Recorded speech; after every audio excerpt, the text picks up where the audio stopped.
Helps if I turn the microphone on. Good evening, welcome to the studio this evening. And so tonight I am going to be doing some more on this 3D printer. And I've actually just spent quite some time looking for a set square.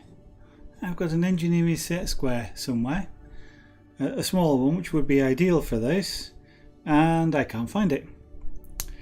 Which means, or may mean, that when we get to that point I may have to stop doing the 3D printer because you can only do so much. And they do suggest using a piece of glass, which they supply, but that relies on the fact that the piece of glass is cut square, as opposed to an engineering set square, which is square. The only thing is I can't find it. Now I've got it, I don't use it very often, and it's going to bug me because I know it's here somewhere. It's in a bag or a box or a drawer, but there's a lot of bags, boxes and drawers, and because I don't use it very often, it's in a box. It's oiled, which is a good way of keeping metal tools, and it's somewhere. And it's one of those things that you think, I know I've seen that potentially recently, but I don't know where I've seen it. And as you can see, I'm still looking around because I'm kind of thinking, did I see it over there or did I see it over there? But I've kind of been in every box that I can think of, and I've been in every drawer, and I can't find it.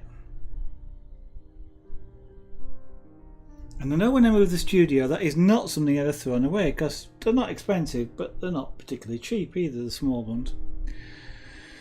Because you go to places like, you know, the Home Depot or B&Q or things like that, they're selling the woodworking type ones, which are quite large, not the small engineering ones, which are great for this sort of thing. I mentioned that already. And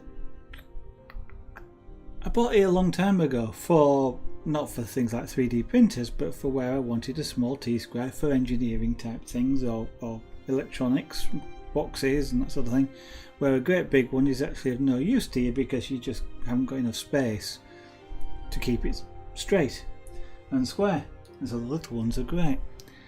But it might have to wait. If we come to that point, it might just have to wait until tomorrow, when I can go elsewhere and get the other set square I've got, which is a bigger one, but it's not here, it's elsewhere, and I wasn't going to go and get that before the stream. I'm sorry and all that, but it just wasn't worth the journey. So, well, let's get on with this as it is. The Z-axis. So the Z-axis is basically sits here, goes down. So the Z-axis is up and down in this particular case, unlike Minecraft, if you're familiar with Minecraft, where the Z-axis is horizontal, and the Y-axis is up and down.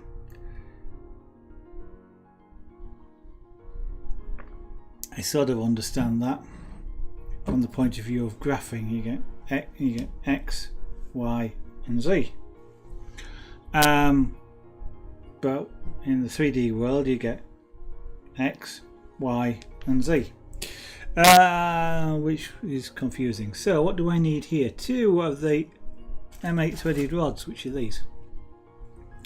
One goes that way and one goes across there underneath, but we'll get to that. The two motor mounts, which are these things. Two motor mounts, 1, 2. We are on screen, yes, and my mic is working, yes. So those two, and two printed frame clips,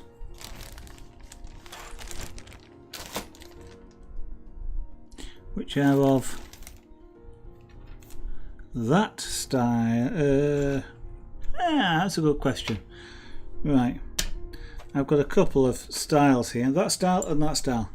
So let me just scroll back in these instructions, because I know high up here somewhere I had some pictures of the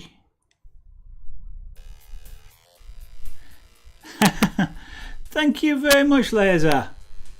Good afternoon and good evening and hello and welcome. Why I'm looking up at that camera, I'm not sure when that's the one that's pointed at me, but yeah, look. The frame clips, they are the Z drive flexible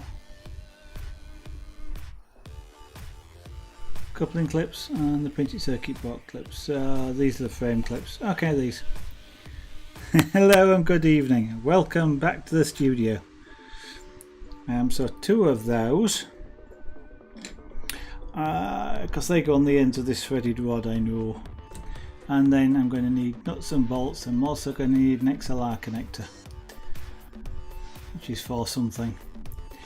M8 washers, M8 lock washers, and M8 nuts. There's also some M3 caps, washers, and nuts. Okay, M8 metric 8mm. So lock nuts, lock washers, not lock nuts. Washers, M8s, M8 nuts, nuts, and I was about to look for M8 bolts. Go on the threaded rods. How are you doing, Laser? And the M3 stuff is going to be in here. I'm not going to get that out just yet until we get that far. And the XLR connector's in this bag. That's that one. And I'm also, no it's not, it's that one. I'm also not going to get that out until I need it. That's a power connector. And they will be the limit switches. And that's a memory stick. I don't know what's on the memory stick, but it's a memory stick. And that must be the thermistor, yeah. Little tiny thing that you can't see at the moment, but is in there. That's to measure the temperature. Right, so put the two frame clips on the bottom rods of the frame triangles roughly in the middle of their bars. Right. Put the two frame clips on the bottom rods of the frame triangles roughly. Oh yeah, okay. So put them roughly in the middle. I don't know what roughly in the middle is, but probably somewhere like that. We'll get around to measuring it at some point. I know because I've read ahead in the instructions this time. Okay. Of course, you go ahead and restart your modem. You have no idea that I've just said that if you're restarting your modem, but that's okay. These glasses must be what's making things look odd. Sort of look bent. I know they're not bent, but it looks that way. So I have done that. Using one of the rods, thread it through the two frame clips with a nut and lock washer on each side. You may have to twist the rod, yeah, probably, to get it to move, because it's a secure snug fit. And then secure the rod to the frame with another lock washer and on the outside. Right, let me move my glasses out the way, because otherwise I'm going to be knocking them. So basically that goes through here. Ooh, hey, that's good. I can push it through. And at this point we've put a lock washer on. Actually, we put a lock washer, a nut, and a lock washer. So let's tip a few, most of them out. So a lock washer, because it goes on that side there, and a nut.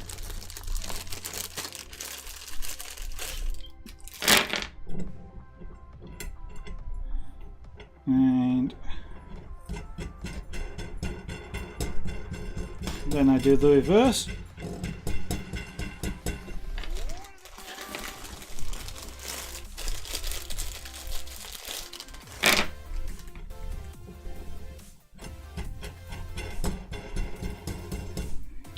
And then this carries on to push through. So come on, I know you'll push through. Screw these down quite a lot.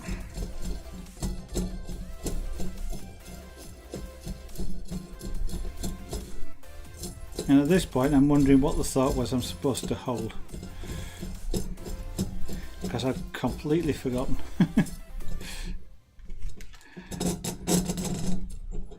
Oops, there's it. And that, come on, go through there. Alright, I'll screw it in.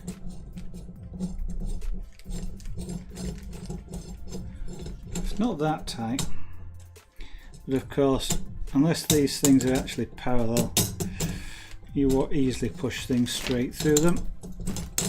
There we go.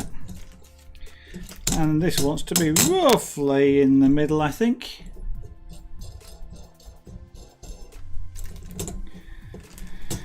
There's there restarting his modem. Modem, it seems like a... Whenever I think of modems, I think of two different things. This is what, about 3¼ inches, and this is about 3¼ inches. I probably couldn't have done that if I tried. Well, I didn't try really, but I couldn't have done that if I tried. So let me just screw that up to there roughly, and we'll screw this one all the way down the rod. There we go. So glad your modem's working, Laser. I kind of, when I hear the word modem, I think of two things. Well, actually, I think of three things. And the modern use of modem for DSL is not the one I think of, because of course a lot of the interfaces these days for DSL are modem routers combined, and they get called routers when in actual fact they're two things. But I think of the old sort of 300 baud things when somebody says modem to me, because I was around when they were I was around when they were high-speed devices. 300 baud modems, and it was something you aspired to have. Because there were 75, 110, and then there were 1275 baud modems, and then you got the 300s, which was quite high speed. And I put one of these on each end. But the other thing is, I trained in long distance telephony stuff, which was essentially radio based, working down a cable. And there were modulators, demodulators. We didn't actually call them modems as such, we called them modulators, demodulators. And they were big, they were rack based things, rack and card based things, quite large. And of course, I'm sort of just thinking then, sort of even back before the 110 modems, or when those were around, they were rack, 3 shelves in a rack. Nowadays it's a chip. So what are you up to, Laser? How are things going?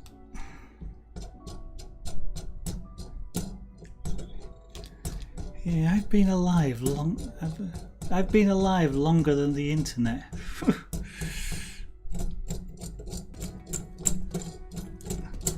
At least I think so, if my memory serves correctly, which may not necessarily be the case.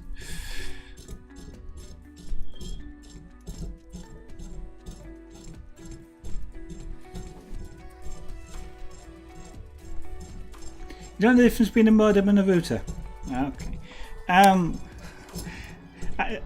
I could get silly here and say it's all in the name. What a modem is it's actually two devices in one, and modem is a contraction. It's short for modulator demodulator, and I could get technical in saying it's for changing baseband signals into something, but essentially what that does is it takes the ones and noughts of electricity, you know, like volts and no volts, and turns them into a radio wave, essentially, in terms of DSL. Turns it into a radio signal, which it then transmits down the pair of wires, or down the fibre if you've got fibre, or down coax if you're on the coaxial TV type thing. So it changes what is essentially like a battery voltage into a radio signal, or an optical signal, and that's all it does. What comes in goes out. Whereas a router is literally that. A router works at somewhat of a higher level. It works at the individual packets of information, TCP/IP, to get more technical about it. But it literally routes, it sends the packets of information towards its destination. It's a bit like traffic policemen saying, you go down there, you go down there, you go over there. And that's what a router does. In a sort of fairly generic, sort of simplified way. And you can't really have the internet that we've got these days without both of them.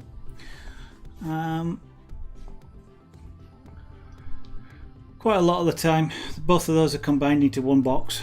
But sometimes, especially if you've got fibre, then they tend to have a modem as a separate device from the router.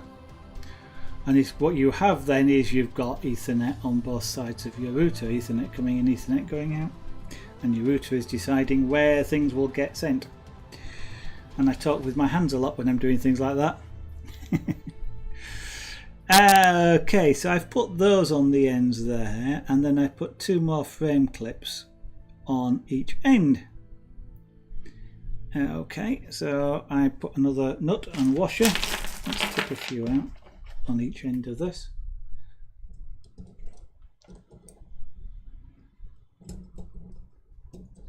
I think I can probably actually make those a bit tighter, just to stop it rattling around.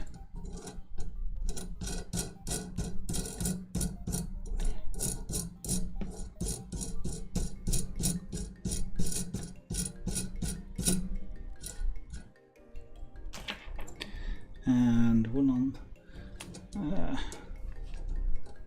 on this end here.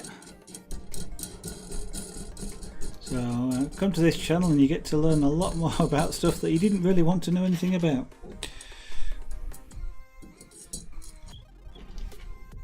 I was just thinking, I used to teach people about TCP/IP and routing. So, a frame clip on each end.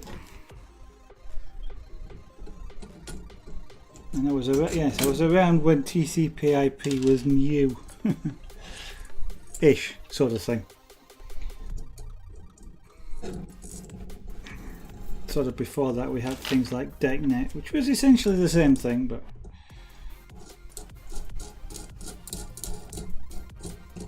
that's when Digital Equipment Corporation was a company. It was a very good one at the time as well.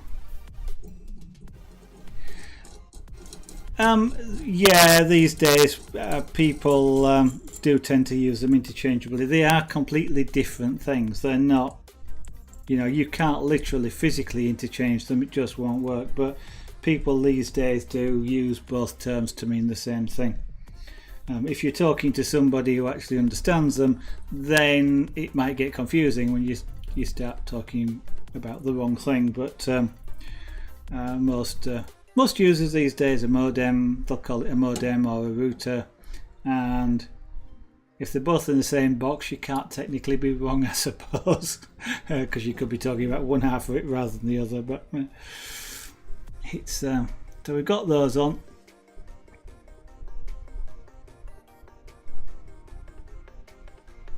So that's where the vertical rods go, and now we put this rod diagonally. This is a tie rod. I guess this is used to keep the frame square. So lock nut and washer on both ends. Okay.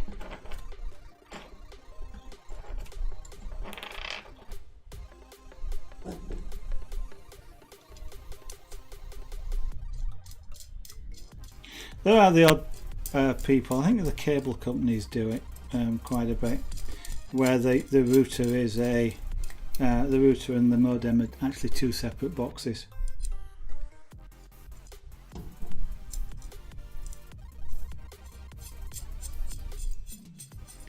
Okay, so I'll spin these nuts on.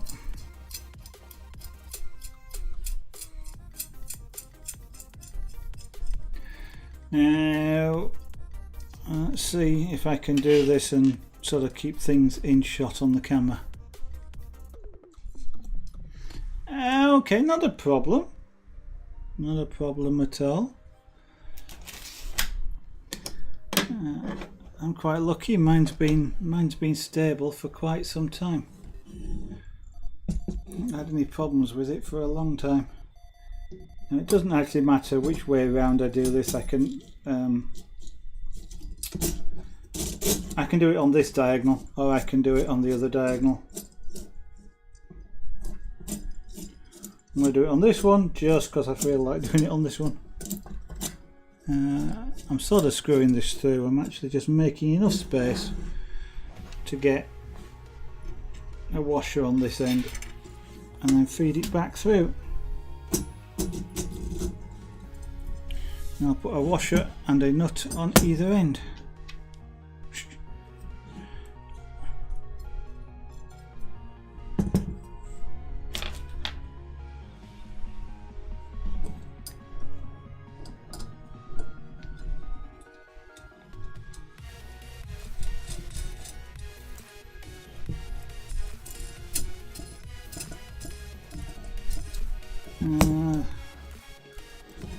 Get them about the same length on both sides just because it looks neater that way.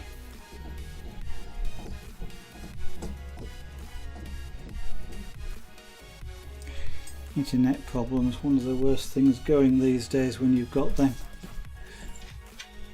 Trying to find out what's wrong and diagnose it and what have you.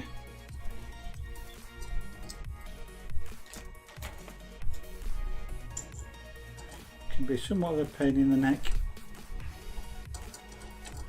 I like it when it just works.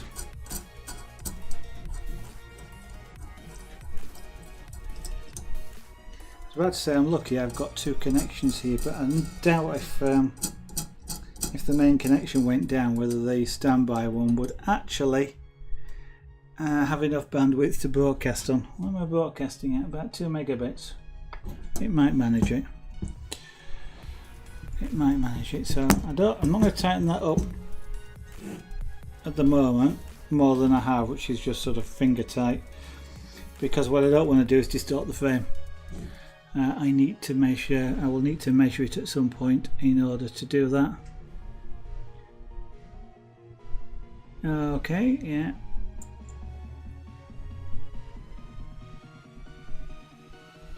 Put 8 smooth washers on the top bars, with 2 on either side of each rod.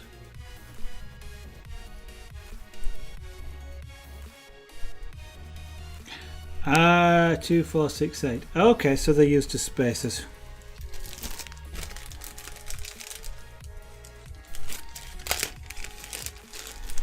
So there's 12 in here, so I'll be left with 4, so that's 4 in that bag. So 2 on here. 1.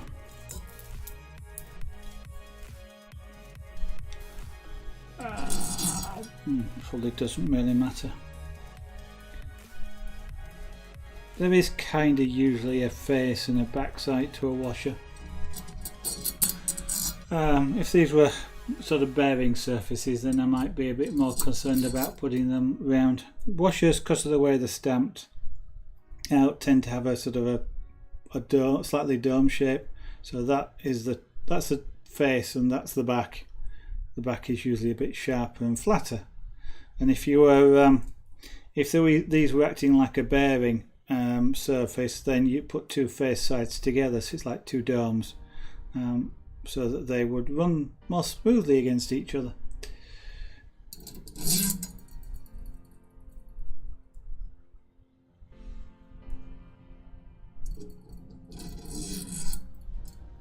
Such an annoying problem to have too, because it seems so abstract to try and fix. Yeah. If you so if you've got a 1 box solution for it and restarting it makes it work, there's a heck of a lot of areas where that could be the problem. Where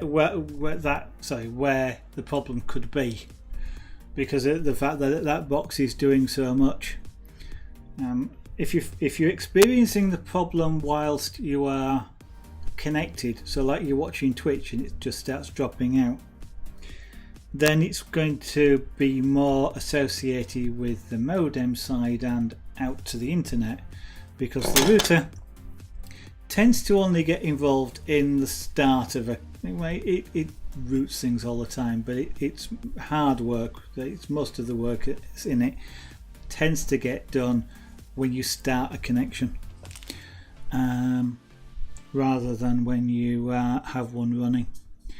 But the problem could be out on the internet, or out on the wires from, or connection from your place out to wherever the I say wires, cable, whatever goes out to. Really difficult to analyse. Usually the easiest way to resolve those is call the service provider. Let them sort it out. Excuse me. A little warm in the studio tonight, so put those on top and then put the Z mounts, or the Z motor mounts, that's these things. So one goes on that side.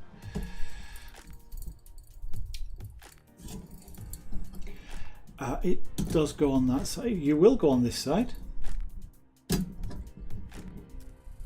Okay, let me do a bit of filing. There's my semi-round file. Okay, so again, the same as before, basically. When the holes were formed, the plastic has drooped slightly, which will make it a little bit harder to get the these aren't bad actually. The other way of doing this is to run a drill through if you've got one that's the right size. And so I just want to ease that a little bit. I think mainly this is that's made a big difference. I was about to say it could well be that they just weren't quite in the right place. And given that that went on so easily, what I'm going to do is push it off and file the other end.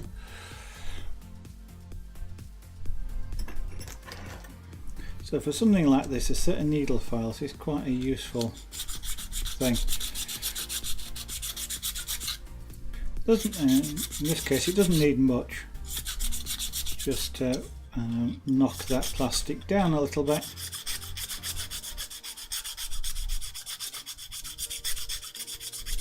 I'm using what they call a semi-round file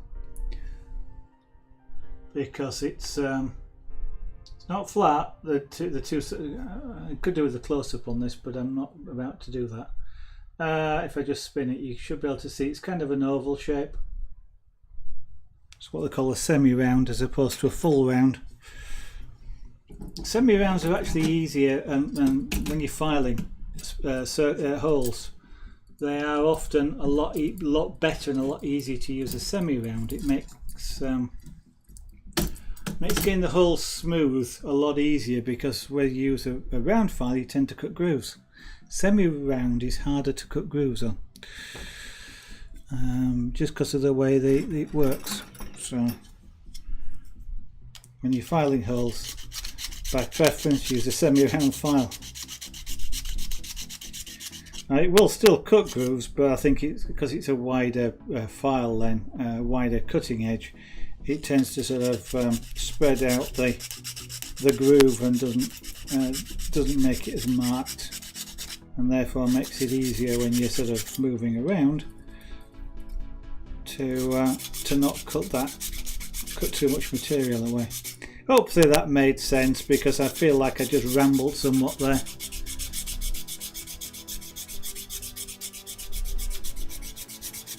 Yeah, it could be. Sometimes one with the digital subscriber line, DSL technology, when you start a modem or restart a modem, it goes through a phase of seeing what interference there is on the line and then avoiding it. And I believe they're supposed to sort of do that sort of thing periodically. It's part of what they call the training.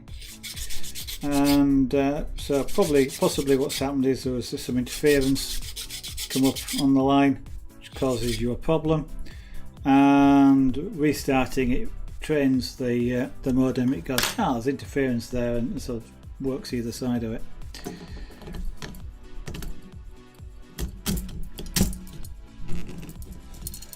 You need a bit more filing. I could force this on, but don't feel like doing that. I don't know which one of those it is. It's about halfway down, so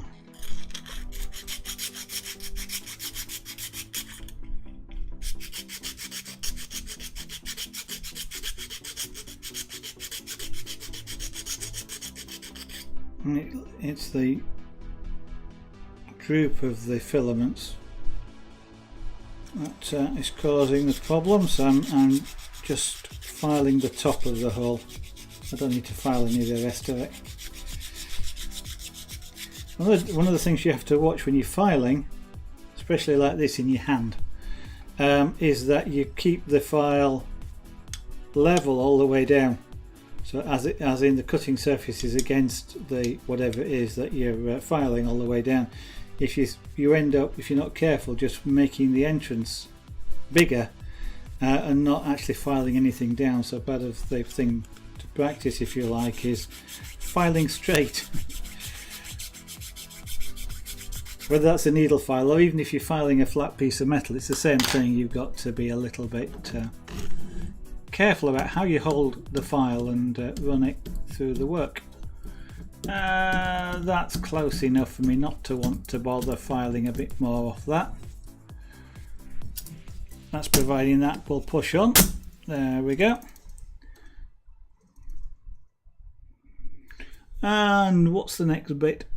Secure them with 2 nuts and 1 smooth washer and 1 lock washer. To secure them with 2 nuts each. So why does the picture show me 1 nut? Oh, 2 nuts for each of the Z axis. Okay.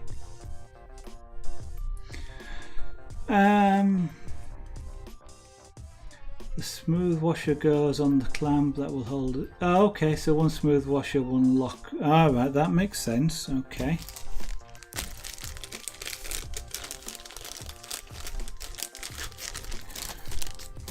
So using a smooth washer goes here on the clamp like that, and that's so that you can actually clamp it basically. Because if you use a lock washer, the nut won't want to turn. And do the same on the other side here. And I'm sure I measured those.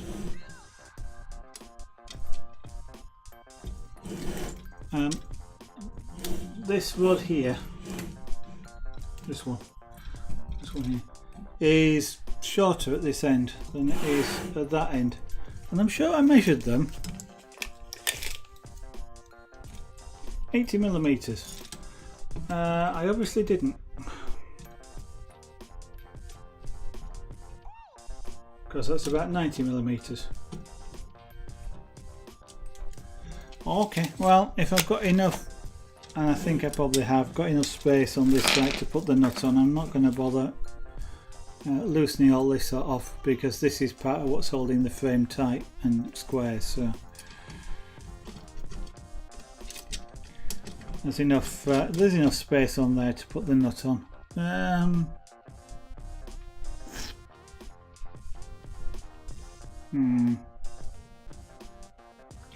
I'm actually looking at that because I've only got the nut about half on, and that's not necessarily such a good idea. So I think actually do I really want to do that? Yeah, I probably do. Not particularly good practice to have a nut half hanging off the thread.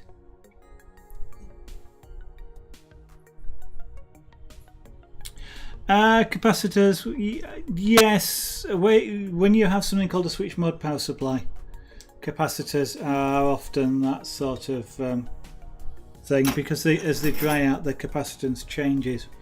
Televisions particularly are prone to that because they get so hot, and the capacitors dry out, and often a television that won't turn on, the power won't turn on, you can actually fix by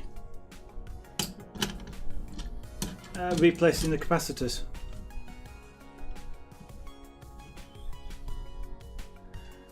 Now your modem does get hot, but unless you've had it a long time, it's unlikely to be the issue that you're experiencing.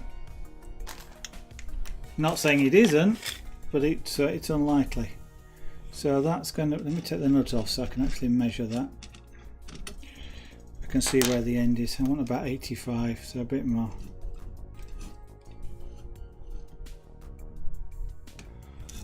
And that's going to be about 85. Now let's see if there's enough space for the nut on the end. I want the nut to be, the thread basically to poke out the end of the nut, which it does there, so that's fine. So we'll just tighten this one up again.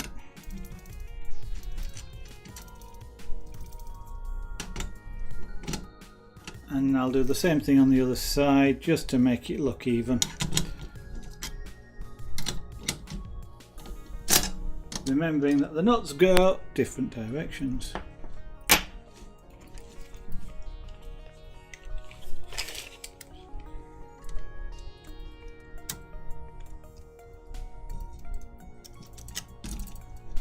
Come on, loosen off.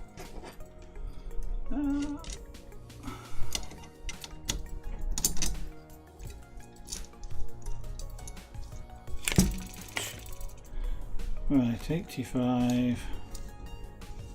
This is just cosmetic, really, certainly on this side, and the fact that I'm wanting them centered, just cosmetic.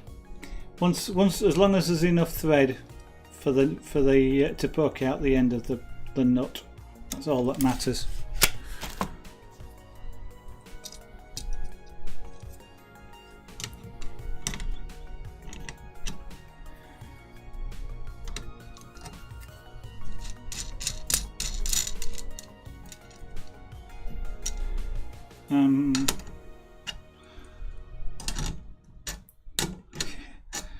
Whilst you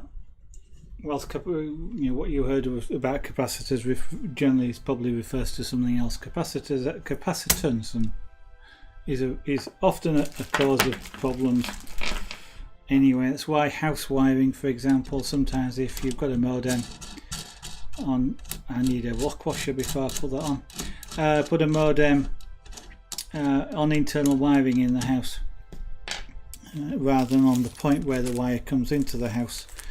That can sometimes cause you problems with speed and intermittent signal, because the internal wiring, if it's depending on how it's been done, sometimes acts like an aerial, or because of something called capacitive coupling.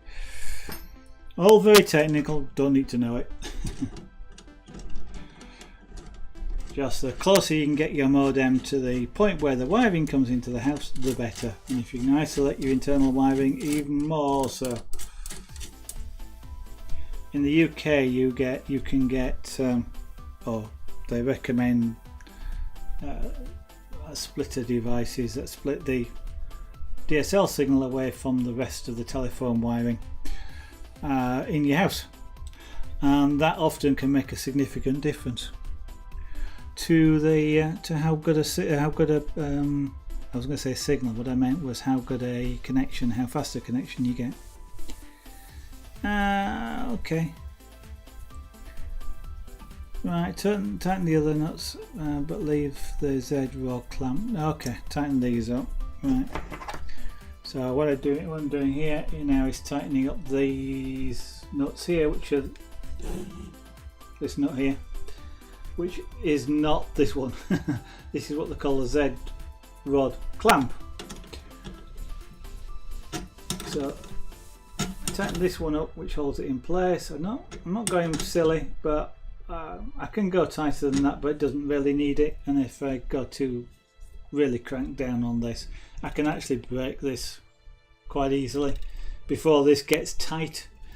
As most people might think of tight, where I can't move it anymore. If you've ever cranked down on nuts in a car or something like that, this will never get that tight. This will break before you get that tight, so don't do that.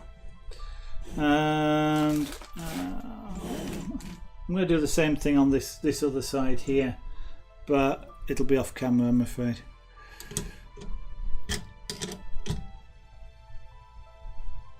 So just something that feels firm is what I'm after there. Right. So cup of tea before I go on to the next step. So now I want my XLR connector.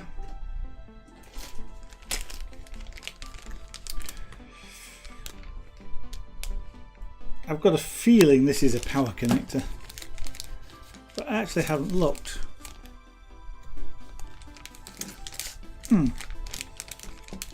Okay. Well, according to Stream Deck and according to the little widget it has, there's nobody watching me. Sad face. Don't necessarily believe it. I was about to say I'm watching me, but I'm probably not actually. I don't think my preview is running. So they get an XLR connector. Quite why they're called XLR I can't remember, but they are a fairly distinctive connector for people who recognise such things. This is a 3-pin XLR connector.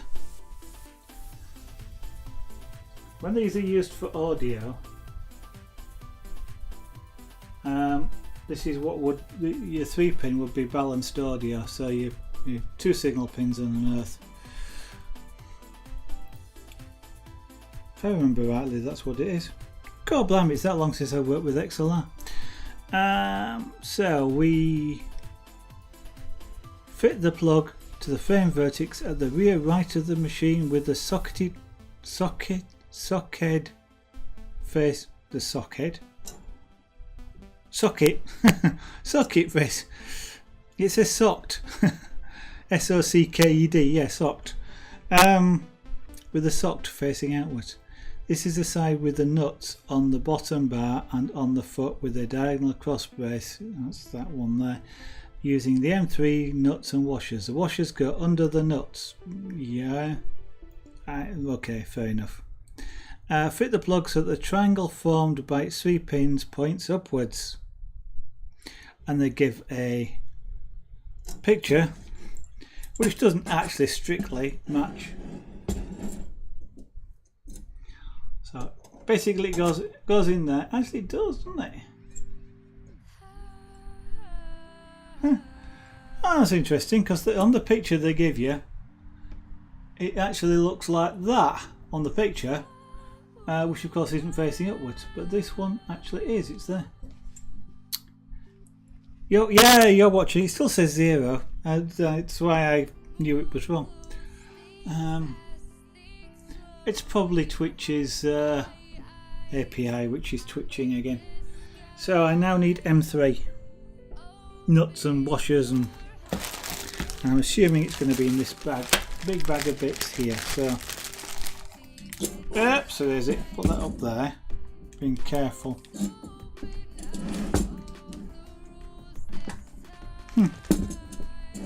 Okay, that's going to balance itself. I'm going to go digging in here for M3. They don't look like M3. Oh, they are. Okay, so which ones do I want?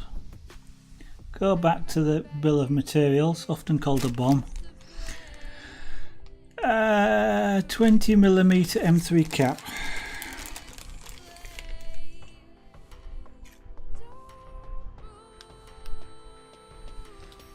Not sure that's them. There's 60. Okay. They're M3 8mm. Okay, so I'm looking for M3 20mm. M3 20mm. There we go. You've got to get the hang of this this labelling system. And I'm going to want M3 washers and M3 nuts. So they kind of look like M3 washers, nuts rather, which they are. And they look like M3 washers. No, they're nuts. They're lot nuts. M3 washers, there we go. Let's put these away.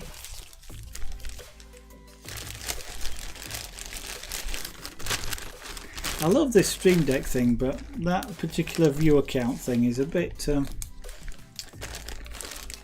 flaky.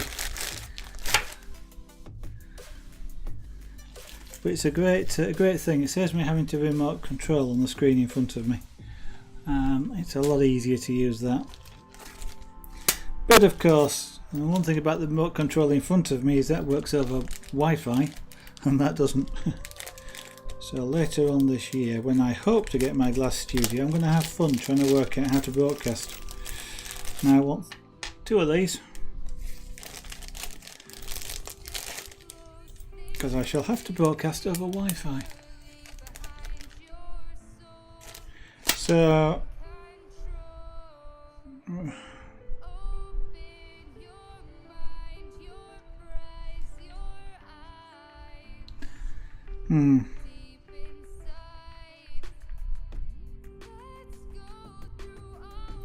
right.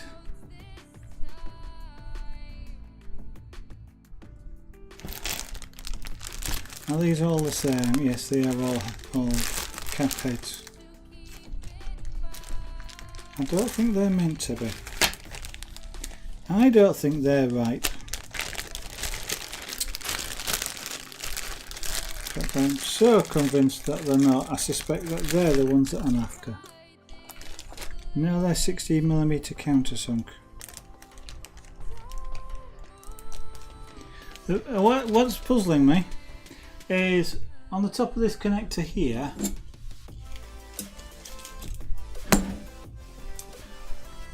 it's meant on the XLR connector, the hole on the XLR connector is countersunk. It's meant to have a countersunk bolt. This isn't. This is what they call a cap head bolt, which means that I'm going to put that in. If indeed it will just slip straight in, it's going to sit sort of proud rather than being flat, and it sort of didn't look very good. Whereas things like this, for example, these are countersunk heads. You can't really see them, but they're sort of got a triangular bottom on them, and they would sit flat. But it looks like that's all that's in there, so it has to be the cap head ones. I mean, that's what it says, cap head, but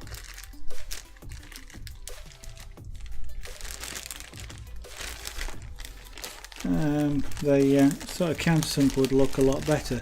And of course, at this point here, to tighten them up in a minute, I'm going to need an Allen key or a hex key to give it its proper name, because I think Allen is a trade name, which means I'm going to have to go get my toolkit, unless I'm lucky enough to have one in that toolkit. We shall see.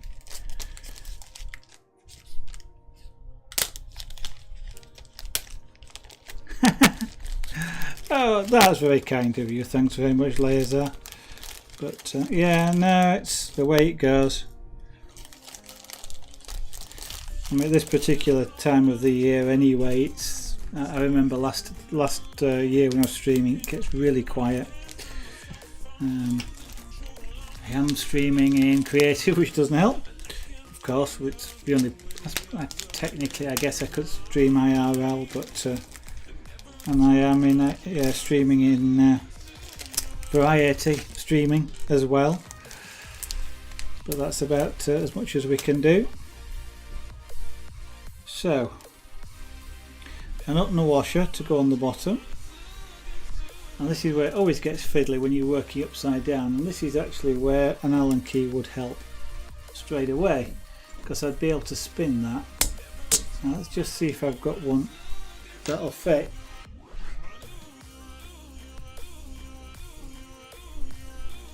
handy, rather than me having to go nip out into the garage to get a larger toolkit. So excuse me being off camera whilst I just take a look. This is going to be a fairly small one.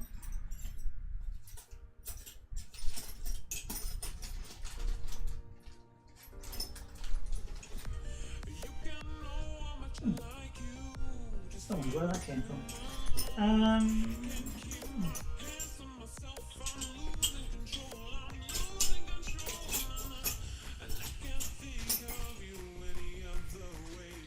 No, that one's too big, I think. Yeah, that's too big. Close, but too big. Thanks, Laser. I like chill streams, it's me relaxing as well. I am going to need to just disappear off camera whilst I go get a toolkit of some hex drivers. Hopefully one of them will fit. I didn't think to get them out first. Back shortly. I'll leave the camera live.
Okay, I'm back. Thank you for putting up with me disappearing. I needed to get myself a...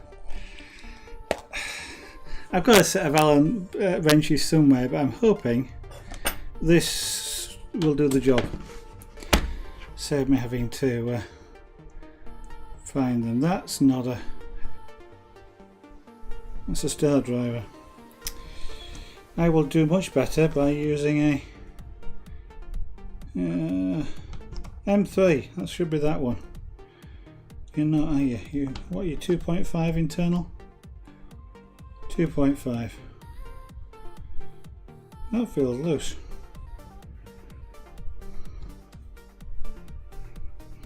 So it's definitely not that one. This should be metric, but yeah, probably. Right, an M3 with an M2.5. Hex driver. Right. A useful set of drivers is that. You need to be reasonably good quality, especially with things like this, because you do not want them to either round the tool or round the bolt. Sit still, thank you. What I can do now, rather than trying to screw the nut onto the bolt, I can hold this on the bottom and screw the bolt into the nut, which is a lot easier to do.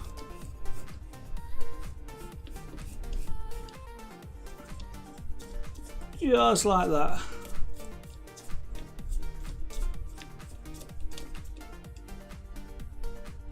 I can tighten it up finger tight as well, and that's as much as I need to do.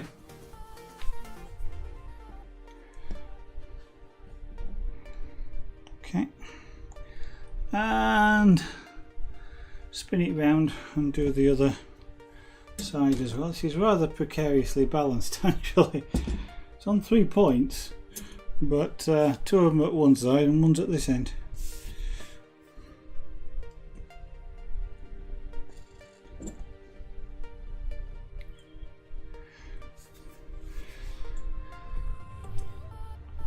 Oh, 8:30 already. UK time, that is.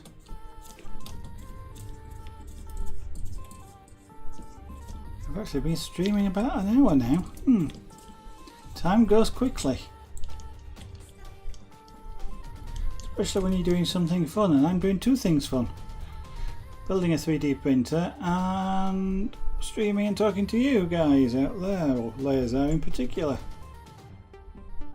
Even though Stream Deck or Twitch still claim there's nobody watching.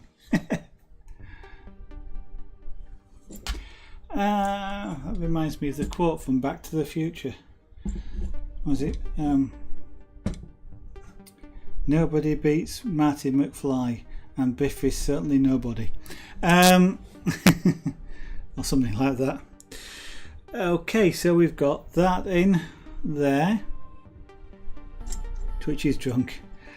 I was about to say I wish I was. That's not true. I do not wish I was drunk. I don't like getting drunk because I get migraines and hangovers. I get migraines. You know, why give myself the same thing as a migraine?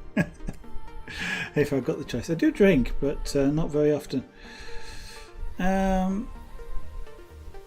So we've got the XLR connector in place. Oh, okay. Oh, that's interesting. They could have. I'm looking at the picture, and I showed you earlier. The picture sort of shows the XLR connector pointing in a different direction to what they suggest. But I'm now looking at it. I can see that they actually haven't.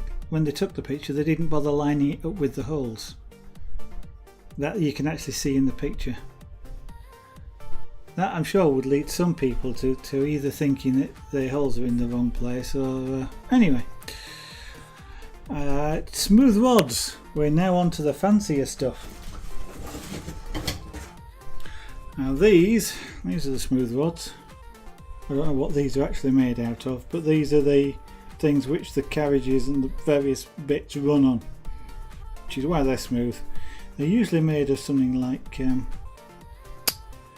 oh, I've forgotten now. Is it chromium steel? Can't remember. But they're usually reasonably highly polished like this is, and they're quite hard wearing and hard wearing. They're usually extremely straight as well. Although wearing these glasses they look bent.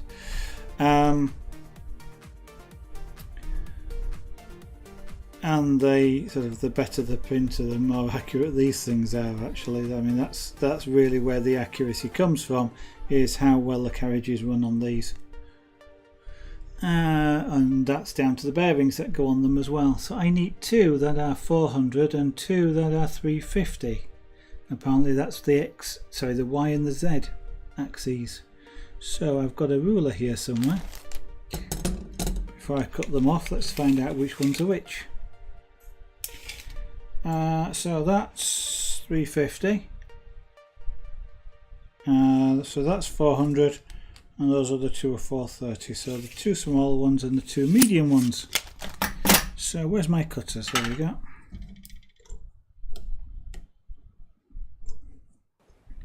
If you know what you're doing with these, and it's sometimes fun, you can actually open these and then reclose them afterwards. There's a little tongue in there, which if you get a sharp object in, you can lift the tongue away, and then you're lifting the tongue away from the ratchet so that the clip undoes. So if you ever sort of have these on something that's sort of to check that you've not opened it, you can open it and put it back. Not that I've ever done that, of course. But the reason I know that is because occasionally when you're trying to do this, not necessarily this, but using these clips, you sometimes need to, because you don't have another one, a spare one, you need to open it and reuse it.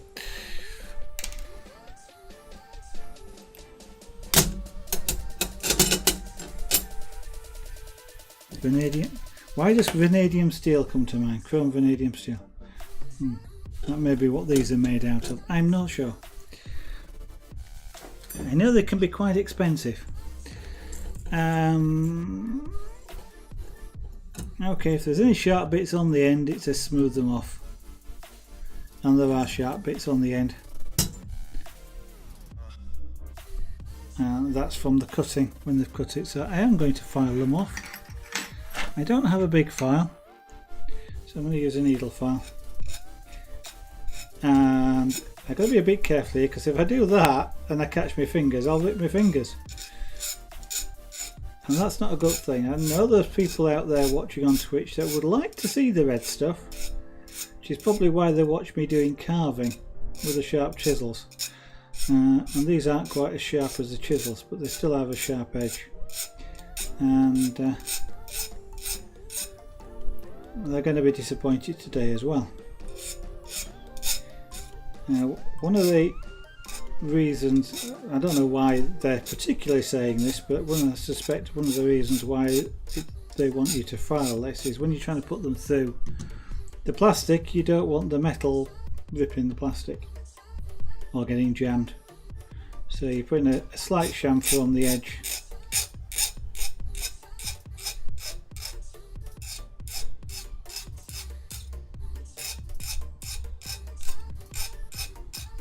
Despite the fact this is supposed to be quite hard steel, it's not.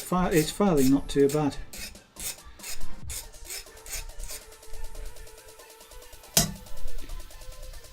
Yeah. The other thing with these is if you're twisting it in and you've got your fingers and you're twisting against your fingers like that, then of course this edge is sharp and you can slice yourself. That is also not a good thing.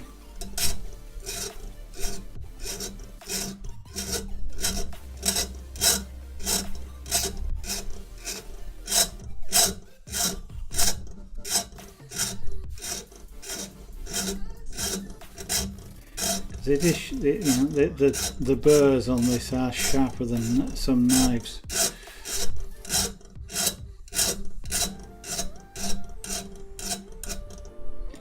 After this stream I'm going to have to wipe down the desk as well, because it will now have steel filings on it, and I don't particularly want them getting caught up in something else like a rug.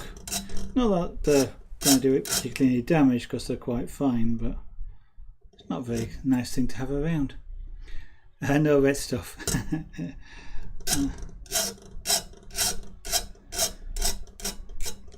Nope, I've given enough of the red stuff, thank you. I gave that to the proper authorities.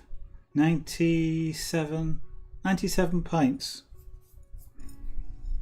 of the red stuff I've donated in my time. Always a good thing to do, certainly in the UK, if you are able to do so, is to donate blood.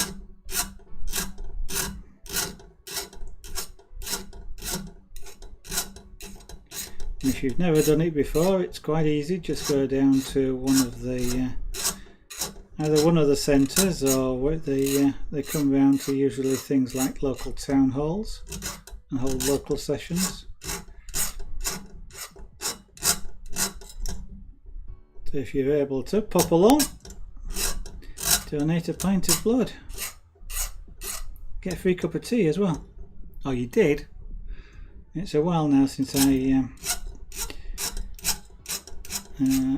have actually donated any blood.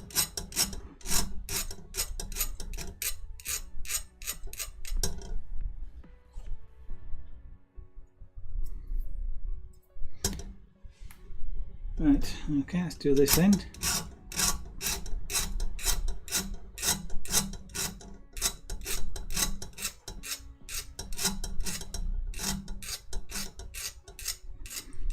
And that will be 2 rods. And do the other 2. Hopefully this isn't too bad a noise. I know for some people filing like this is a bit like rubbing fingernails down a blackboard, but hopefully it's not screeching quite so much. Wow, that's amazing. What's that, Laser? The 97 pints? or the filing.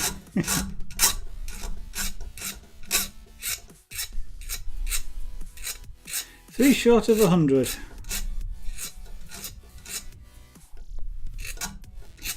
And unfortunately I was advised to stop at that.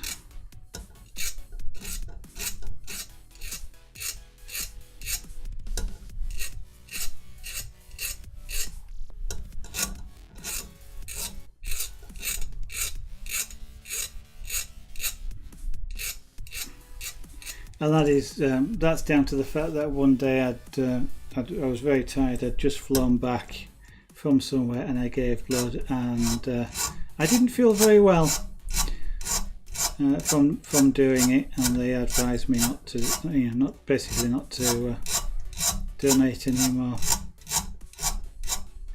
They do like to try and take care of people. You can do, yeah, I believe you can donate up to 2 pints a year when you start, which anybody who's watching has now done a quick bit of maths is wondering how I got to 98. Because I think you have to be, in the UK's, I think you have to be at least 16 to start, and it's been a good few years now since I last gave any blood. And if you're doing the maths, you can't work out how that works. Clavybug, good evening. Nice to see you again. I haven't seen you around for a long time. You pass out. Oh, you wouldn't like it then. Lady Zara's a bit like that when she sees my blood. I was just explain. Well, I will explain how I could have given 98 pints when I am not 70 odd years old. There is actually, in the UK at least, there is 3 different ways of giving blood. There's what they call whole blood, which is the stuff that's in your body, and literally they just just take a pint of that stuff. There's then something called plasma. What they do is they take the blood out, centrifuge it to get the liquid and give you the blood cells back. So you have a pint less liquid at the end of it, but you've had all your red blood cells back. And there's something called white cells and platelets, and that's a similar sort of centrifuging, but slightly done in a slightly different way. There they actually extract the white blood cells and what they call platelets, which is the clotting bit in your blood, out and give you your liquid and your red blood cells back. But to do that they actually have to take 2 pints, and then they give you 2 pints back. And when you accumulate them at 2 pints, that's quite you accumulate pints quite quickly. The other thing is with plasma and with white blood cells, if you can go back every 3 weeks, which is what I used to do, and that's how it adds up very quickly. You're on a date weekend, but you are watching me. That does not sound right, Clavybug. You should be away, but hey, thank you for dropping in anyway. That's very kind of you. But you go get ready for your date weekend. You should not be watching Twitch, least of all watching me on Twitch.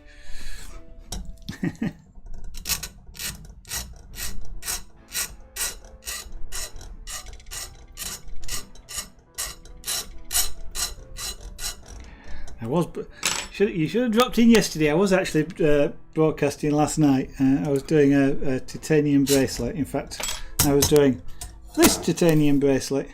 I was making this last night.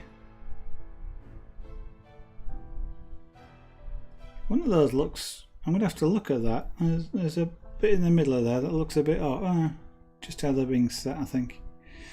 Yes, I was making that last night. Titanium is a pig to close. But anyway. Right.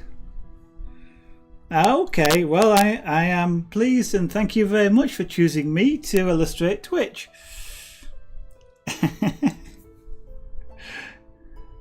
And welcome to your date. Right, so I've now filed the edges of this, so I'm not going to cut myself. And yep. Oh, of course, yes. The other thing about filing those is I've got to put the bearings on, and I don't want to damage or scratch the bearings either, and they've got to slip over the end. That makes it yeah, I will do, Clary Bug. Thanks very much. Take care, and hope to see you maybe next weekend when you are more bored. Oh, so when you are bored, not more bored, when you are bored. Yeah, bye for now. Actually, that one I can feel hasn't filed properly. I can feel a rough edge on. In fact, I haven't filed that one at all.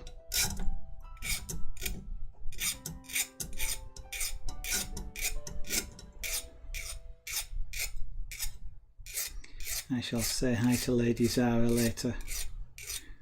She's busy watching, it's not Battle of the Bands, for what it is. Some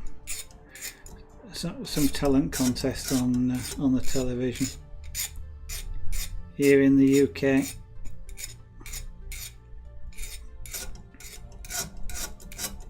She's watching it because she likes one of the judges. Otherwise she wouldn't be interested in watching it.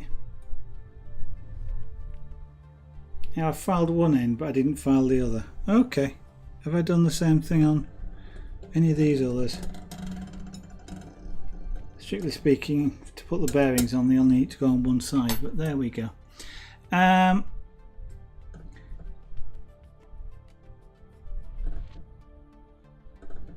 Check the linear bearing slide smoothly on each of the smooth rods.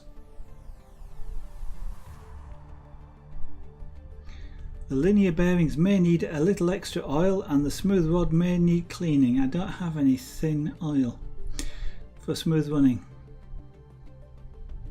The quick way to clean the smooth rod is to put in an electric drill, then use wire wool or a kitchen scour on it while the drill turns the rod. That's true, but you'd have to be careful that the rod doesn't bend and you don't spin it too fast. So how's Theo and the others doing? Well, not too badly at the moment.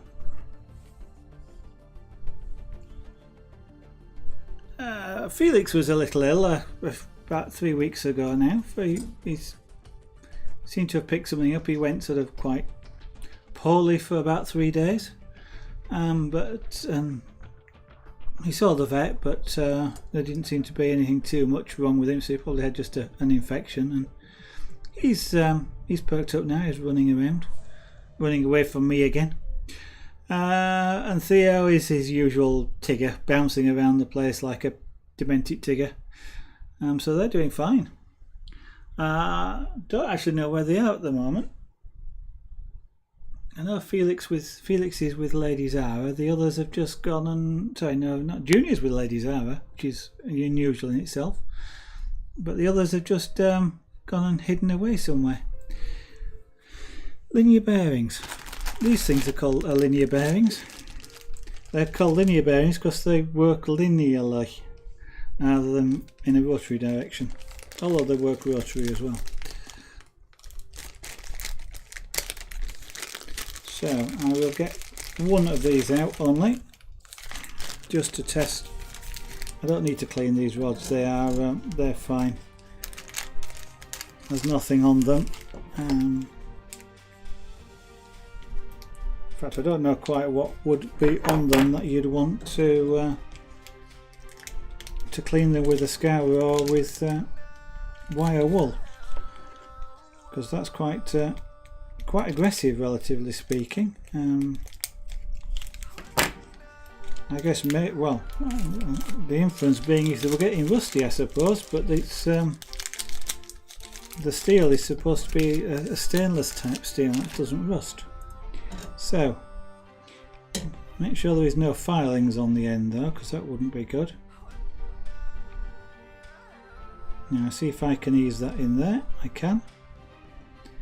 And that just runs down like that. That's a linear bearing.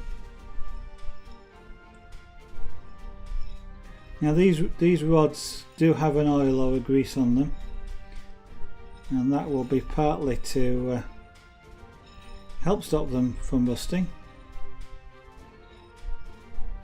In fact, these bearings are such a nice fit on this rod that it's actually creating an oil ring. I don't know if you can be able to see it, but there's a little dark ring here. Yeah, you can just see it on the camera. That's actually where the edge of the bearing moves. So it's moving as I move the bearing up and down. That's how close a fit this is on the rod.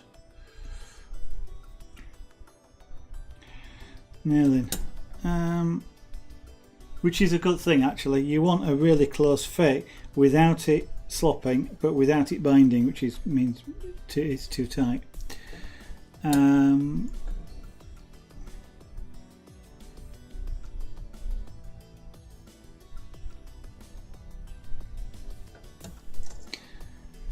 Now, interestingly, it doesn't say to leave the so it is talking about testing that the bearing fits, but not leaving the bearings in place. So we'll take them off and just check. Make sure, as I say, there's no filings on the end, because I don't want filings getting in the bearings. With that closer fit, even the filings could cause the bearing to jam. That goes on okay. I don't expect any problems actually with this at all. I do want to keep the cat eyes out of the bearings though. Yeah. Just to make sure that I can get the bearings on. Yeah. So we'll put this back in its bag, keep it clean. That's one of the other things about bearings. You need to keep them clean, otherwise they will jam. She might be going. That could end up being fun with pussycats around.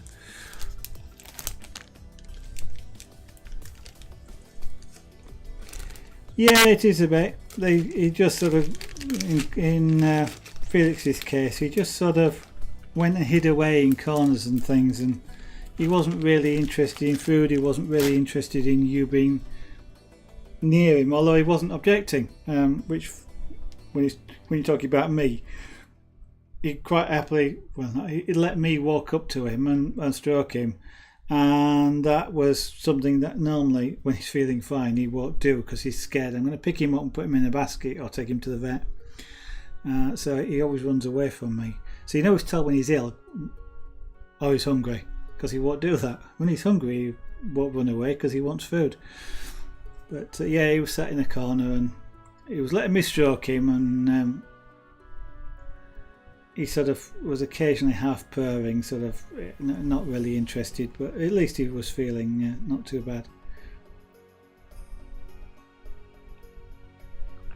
Because stroking a cat when it's feeling, as long as it doesn't feel like it wants to be left alone, if a cat's feeling a little bit off, stroking it helps make them feel a bit better.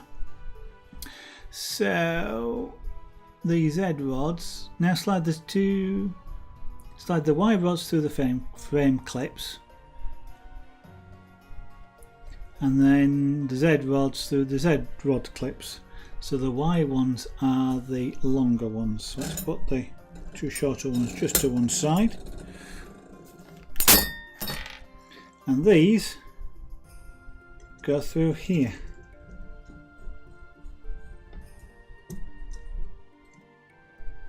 Oh, come on.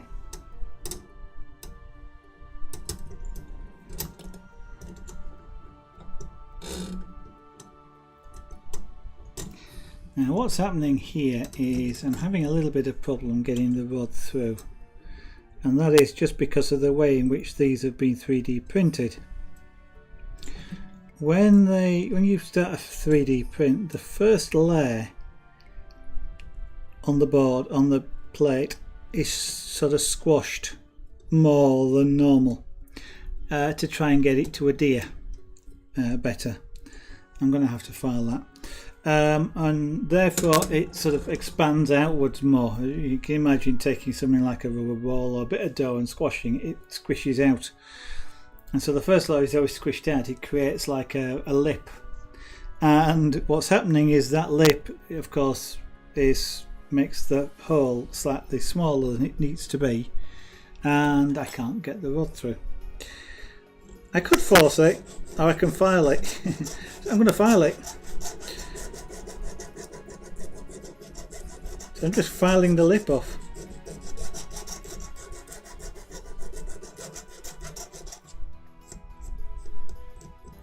I suppose what I could also do is take a sharp knife to this and do that as well, but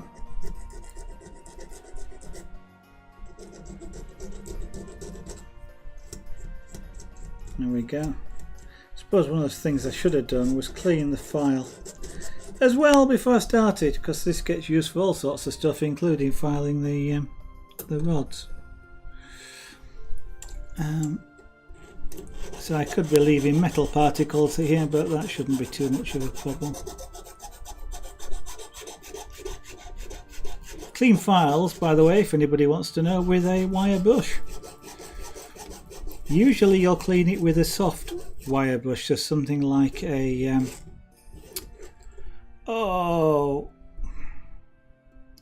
I'm trying to think of copper, but it's not copper. It's like a brass, brass brush, because that way you're not cutting the wire brush with the file. It's effectively not filing the wire brush. The wire brush is actually getting into the grooves of the file and cleaning them out.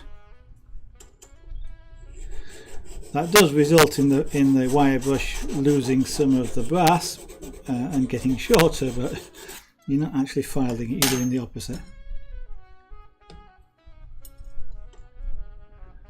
Right, will that go in there now? Not at the moment. Will it go in this end? Come on, that one goes through. Okay.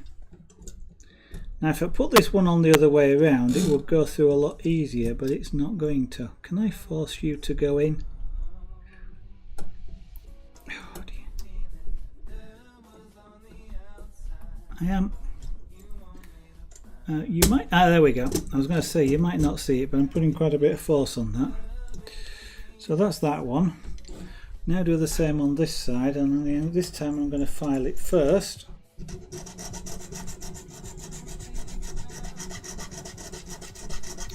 And this is literally only the first layer of the plastic, just squished out.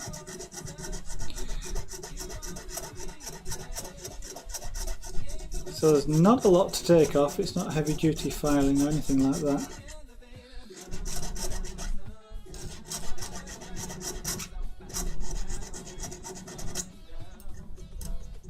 And clean things off. Should actually clean things off with a brush. When you're doing filing, by the way, one of the things you shouldn't do is blow the filings away, because you might blow them and they'll go back in your eyes. So even if you're wearing eye protection, as I'm not, but these are plastic lenses, so they act as a partial protection. Right, so I don't necessarily need to put another pair of glasses on for doing things like this. And most people wouldn't bother wearing safety glasses for filing this sorts of stuff, but you can sometimes get stuff blowing back into your eyes, so it's something worth considering. It might look silly, but at least you can see.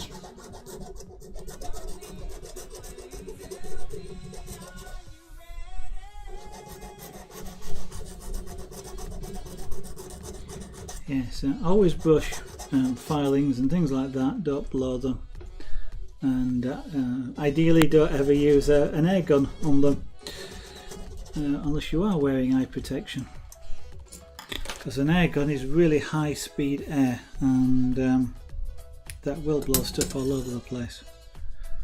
Right. Oh good, that went in nice and easily. You're going to do the same? Of course you're not. There we go.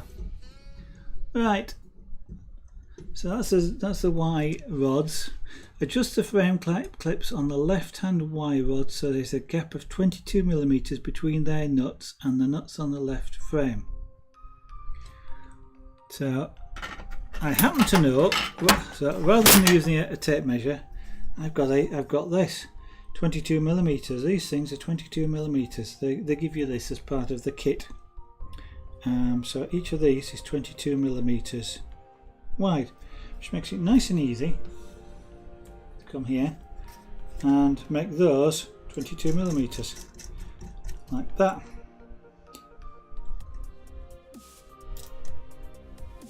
Now, isn't it a pity that they didn't make them just the right size? But anyway, so I do the same thing at this side here, 22mm.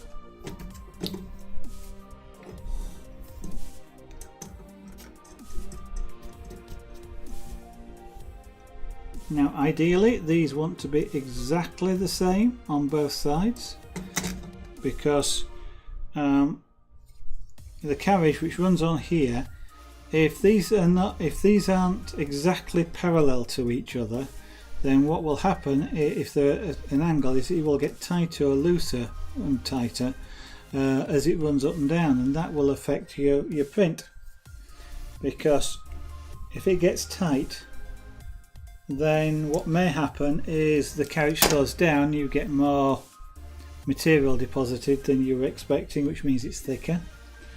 It could mean that the stepper motors skip a step if it gets too tight, so you don't go as far as you think, because with these 3D printers, it doesn't actually monitor the position of the head. It calculates where the head should be based on knowing where it started from and where it finishes. So if at any time you skip a step going that way, for example, then when it thinks it started up here, it's actually starting here. So what you end up with is the next layer comes too far towards me and doesn't line up. So it pays to be accurate.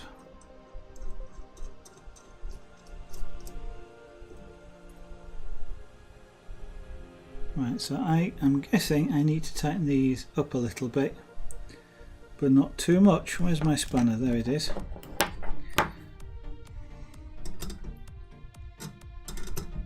Now this is the wrong spanner, it's the wrong size spanner, but because I'm not tightening, because these are plastic and I'm not cranking them down, tightening them up too much. I mean, I'm not using a torque gauge or anything like that. Then the fact that this spanner doesn't fit properly doesn't matter too much. I shouldn't be doing it, but if I was tightening this down a lot, then I'd be in danger of rounding off the nuts using a spanner that's the wrong size. That's not something that you ideally should do. So tighten you, and then we make this one 22mm.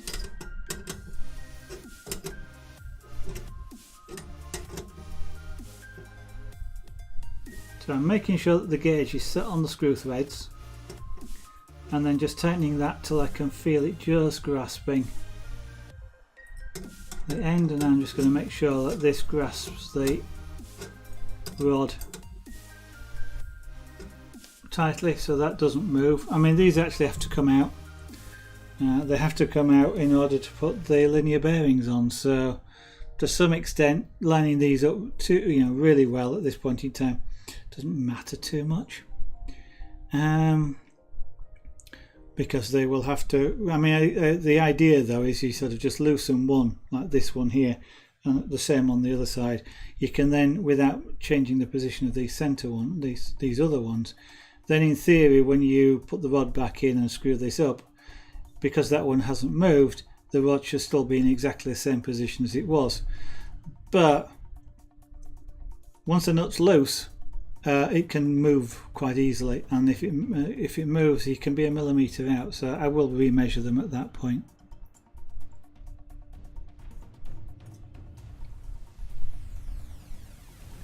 Indeed. Sorry, I wasn't catching up on. The problem with pretzel rocks, putting stuff in the it is nice for you guys who are watching in that you can see what the tracks are and whatever you. But it in a chat like mine, which isn't that busy, shall we say, a lot of the messages are pretzel rocks, and sometimes, Laser, I've missed your comment, so excuse me. Yeah, if it looks silly, just wait till you get a piece of metal. Yeah, definitely. Yeah, that is certainly true. It is definitely true. I mean, even I have worn contact lenses, and if you just get a piece of dust in your eye, sometimes that's bad enough. Never mind a piece of metal. And one thing, if you ever do, by the way, if anybody who's watching ever does get something like a piece of metal in your eye, don't try and get it out yourself. Go to an emergency room, go to the hospital. Trick those, close your eye and keep it closed.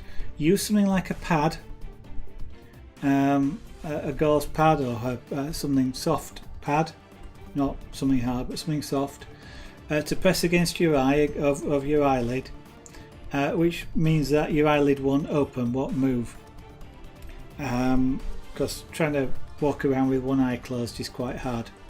And to some extent, if you can get somebody to take you, if you can close both eyes, that helps, because if you've got both eyes closed, you tend not to try and look around, so you don't sort of move your eye around, because when you move one, you're moving the other.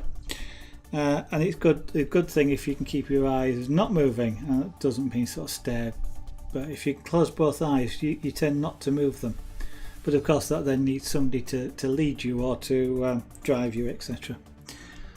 But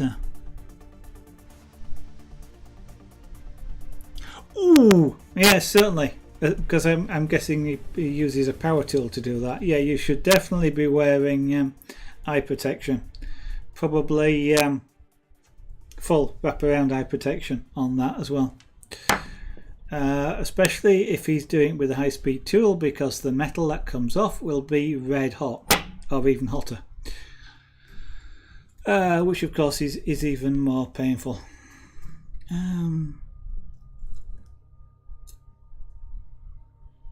Yeah, because I think they make the stuff they make golf shafts out is a bit like this, which is real hard steel.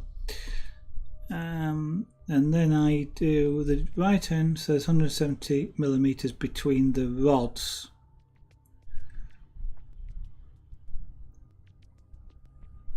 Okay, so there's 175 millimeters between these 2 points here, so basically it means dropping that in there.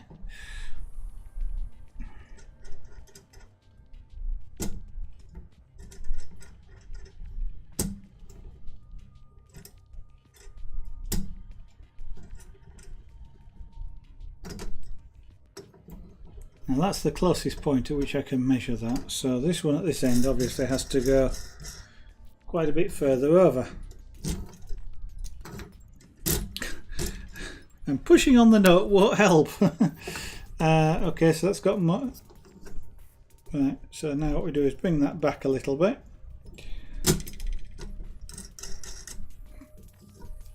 Get it approximately, and it does say here basically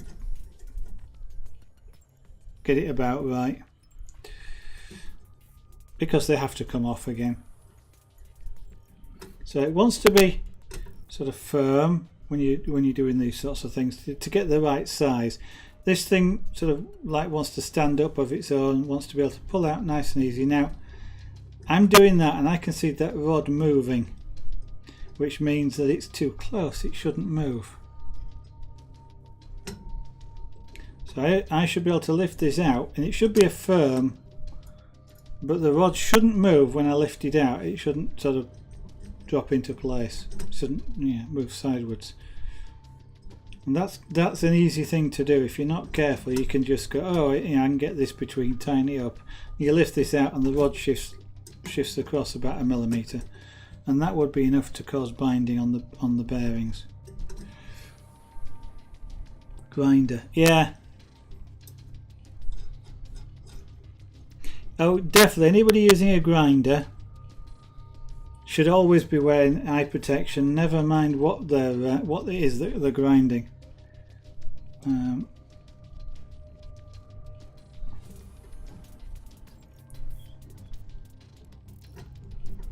The stuff coming off a grinder is super hot. It's red hot. That's the sparks that you see usually coming off a grinder.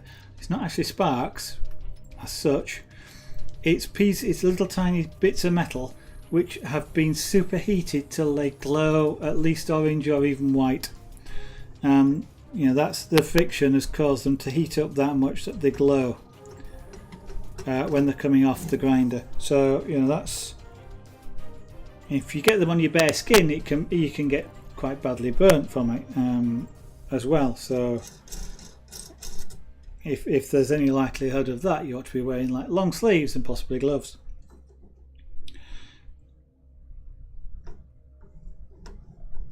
But yeah, definitely making wear the eye protection.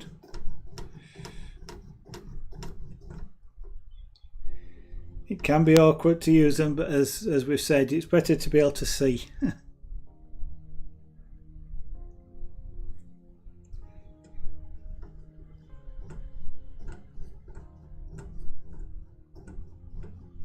So that's about right, and that's a little bit tighter.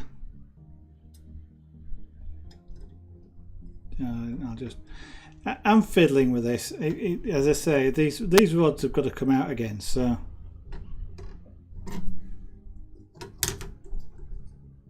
And they need to be parallel to each other. The key thing when we do the final adjustment on this is that they're parallel to each other. That's the key. That's the key thing. Even if they're not quite square, even if they're not quite square to that rod, as long as they're parallel to each other, and they're not too far off being square, then that's fine. But the parallel bit's the most important bit. So. Here I am saying I'm fiddling and I shouldn't really do that, and I carry on. But interestingly, if these rods are straight, then it should be the same all the way down. And I shouldn't feel any change as I come down. I actually do, which suggests the rods aren't quite straight, or at least one of the rods isn't quite straight. I can feel it getting slightly tighter at that end. And it loosens off and all the way down, so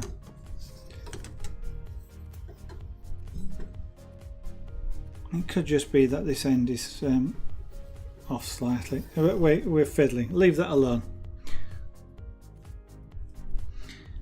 You've had a tiny piece of red hot metal, like. Yeah. That would hurt. I can imagine that would hurt, and it's that could be embarrassing as well if you're trying to get it out.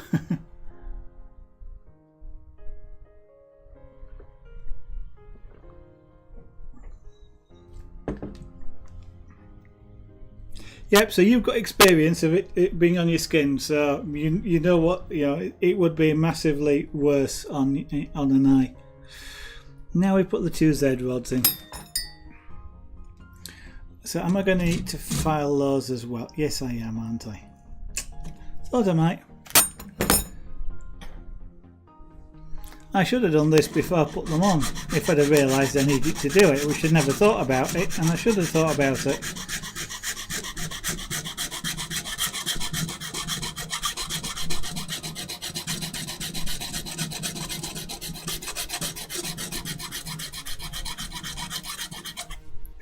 I know a lot of people with grinders go, oh, pretty sparks, and they think of things like sparklers, which actually are the same thing, by the way, on sparklers. Is red hot little tiny bits of metal flying off. Only that time they've been heated that hot by the magnesium compound that's in the thing that sticks them on. So it's iron filings or similar, mixed into a paste with a magnesium powder and something. And then coating the wire, and when you light it, the magnesium powder heats up and the bits of metal get red hot and basically blow themselves off the material, creating a sparkler sort of effect. And you can hurt yourself with those as well. But yeah, people sort of, because they're sort of handheld fireworks type of thing, even though most people don't realise just how dangerous they can be. They kind of do the same things with grinders. Ooh, pity sparks. And they are just as bad.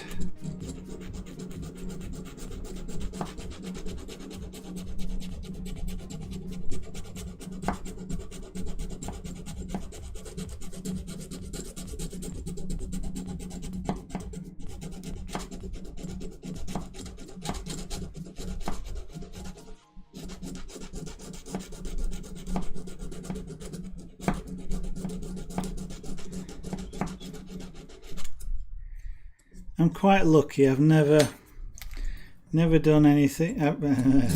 I've never done anything like with the metal, where I might have got metal in me or something like that, or oh,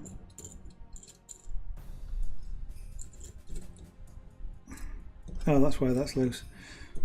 Where I could have burnt myself. I mean, I've had sort of the odd hot filing really catch me, but I've been pretty sensible. I think the worst thing I've done in a workshop is accidentally left the chuck key in a lathe when I started it. And those of you who have any sort of engineering experience or experience of using a lathe will know just what might happen in that case.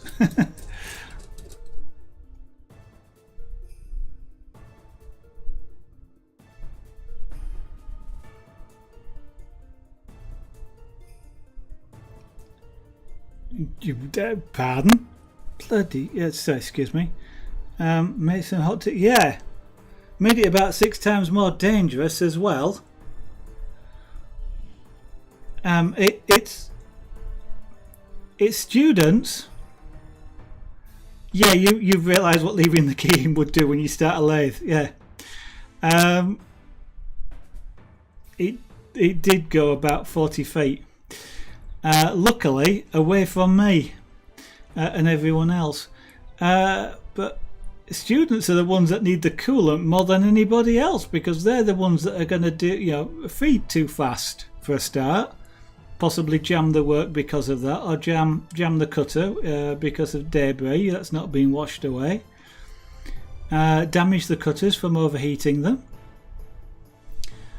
Well, even if you don't work at top speed, I mean, it's cutting without coolant doesn't half heat the bits up. Greatly reduced speed. You'd have to work at a heck of a lot of reduced speed. I mean, yeah, you can do it, but you're sort of straining your cutters and things. I mean, I only ever did metal working with power tools like that, like lathe or the milling machine at school, sort of 16 years old, and we were using coolant back then. Yes, bad for drill bits especially, yeah. And I mean, especially drills which aren't designed really to run slow. It's bad enough these. I mean, even just using a power drill here with normal with just high-speed steel bits, even cutting things like aluminium and stuff like that. I overheat the drill bits if I'm not careful, but especially when you're cutting things like aluminium, you've got to keep the thing cutting,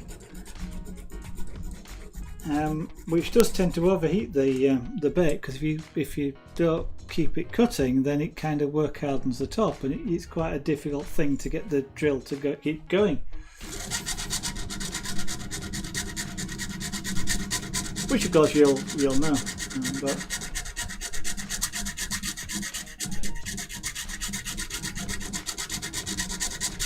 so why were you doing a basic engineering course?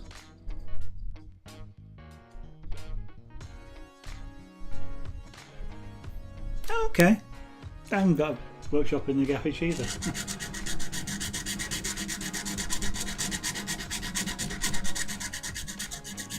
I guess I'm just too sensible, but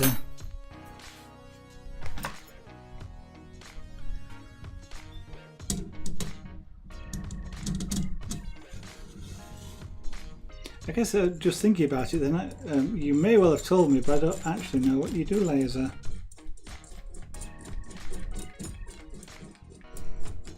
It may well be eminently desirable that you've done an engineering course, studying mechanical engineering. Oh yes, of course you were worrying about heat, was it? The thermodynamics, wasn't it? I think we were talking about last time. My memory, you see. Yes, engineering, mechanical engineering, which of course is a very good reason for being in a workshop.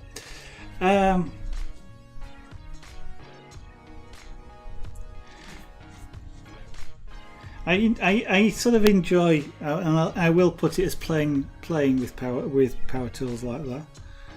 But I never actually considered doing mechanical engineering. I was always more interested in computing, even back then. Possibly radio, but computing. Whilst at that time, when I left school, I didn't actually go to university. If I had gone to university, I'd been doing a computing degree or a computer science degree. Actually, computer programming back then. That long ago, there wasn't really anything like computer science. It was called computer programming. And it was largely done with punch cards. Even back then. I did, when I did eventually go to college, I didn't do a degree, I did almost the next level down sort of thing, because I was at work and I was doing it through work, and I ended up then doing some electronic engineering and associated with communications, which is what my profession is as such.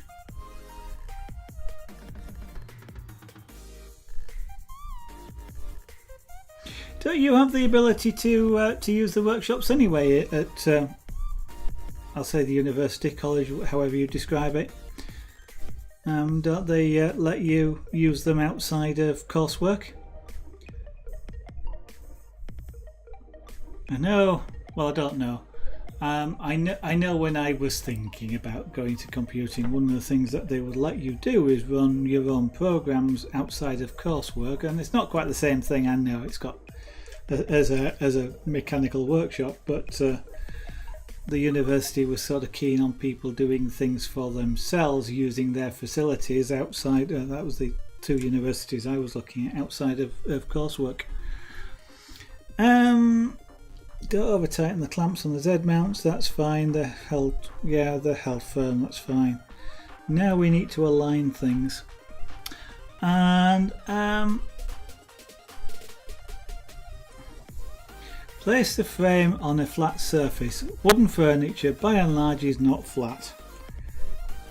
This is wooden furniture. But thick kitchen worktops are very flat. This isn't a worktop, it's not a kitchen, and I would hope it was flat, but what I may have to do is take this and put it on a granite work surface, which I've got. That might prove whether it's flat, but it certainly feels flat. This is a newish sort of desktop. It's reasonably well supported, and this is quite rigid. But we've got to check all the sizes and things.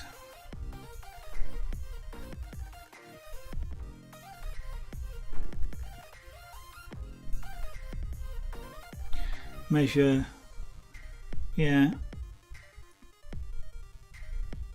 Okay, well, we can do some basic checks here.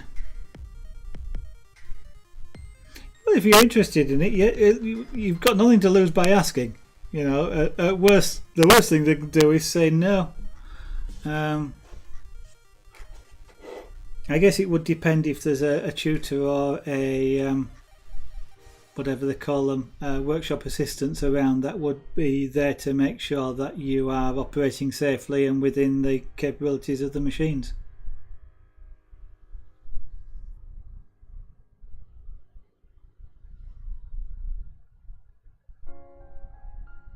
Yeah, that's another way. I mean, if they're going to trust you, a lot of firms though will perhaps require some form of, I don't know. I would expect them for safety reasons to expect their operators, machine operators, to be trained in some way. Whether they'll accept, but you can ask, of course. There's nothing to stop you asking.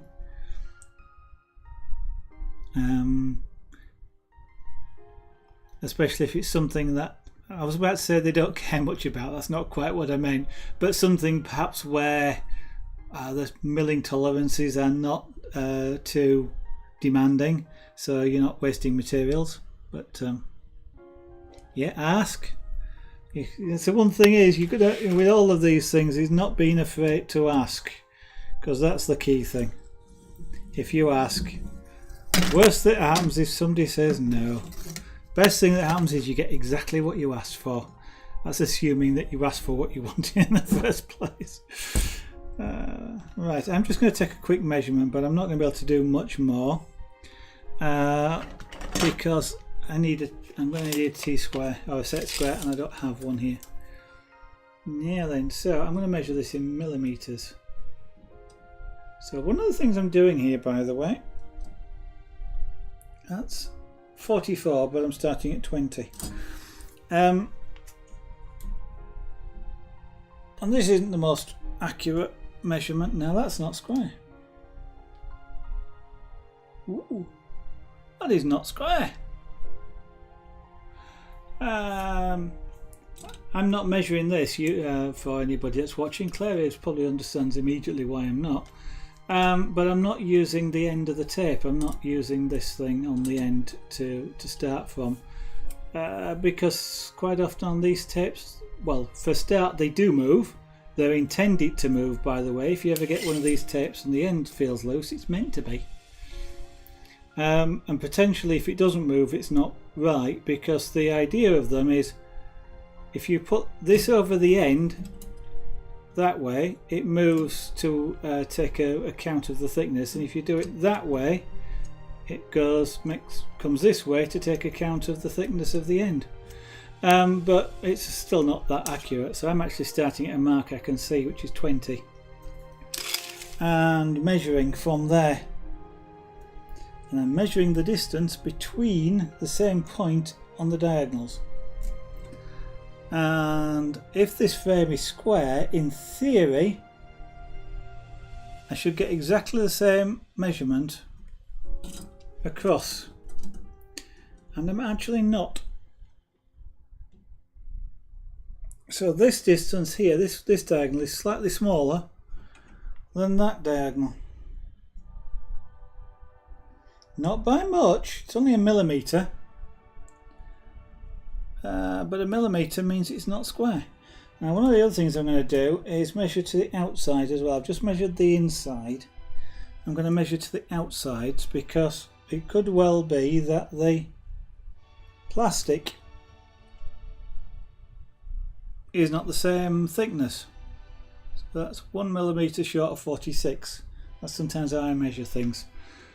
I go, it's so much short. Rather than trying to remember an exact measurement, I just go 1 millimetre short of 46. So that's at 20 there, and that's at 46 there. Now that doesn't, well, that proves the theory that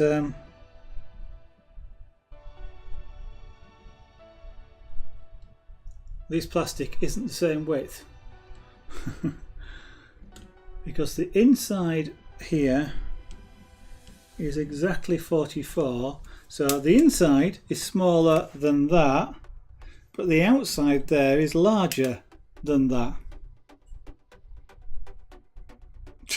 So these things are not the same thickness, despite the fact that they're probably supposed to be.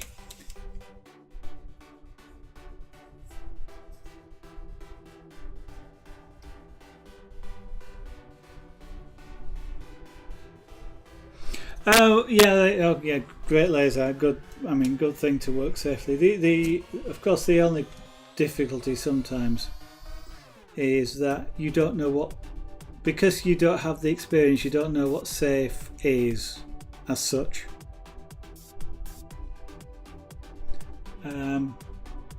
I mean, as well, you will know, but I mean, things like swarf, for example, the swarf that comes off of stuff when you're cutting it looks nice and pretty, especially if you're cutting something like copper or brass.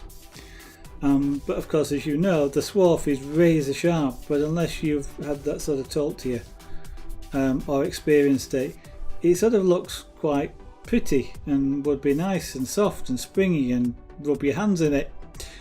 In fact, you can actually get some kitchen scourers, which are, I forgot what it's made out of, but it's a bit like a copper swarf for cleaning pans, and you don't end up cutting yourself on that. I don't know how they make the stuff, but yeah, that's one of those sort of things that you don't know it's dangerous until somebody tells you. Or I literally don't know if there's anything else about using a milling machine or a lathe that would be like that. It's actually an electronics workshop though, and they actually have, I suppose they have layers and milling machines to make things like boxes and mounts and things like that. That makes it more fun. So that's 20 to 44, and that's 20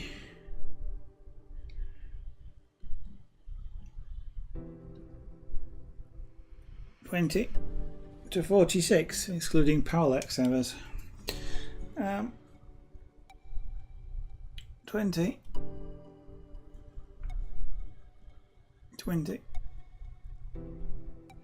yeah. So now I have to sort of work out longer on the inside, shorter on the outside. That kind of almost says to me it's probably square. I can try a measurement in a slightly different way as well. Also, yeah, well, of course, I mean, in 3D printing, the accuracy comes from how accurate the frame is, and that's the key thing.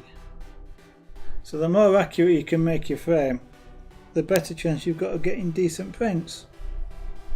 So that goes to 45.25. So if I go from there,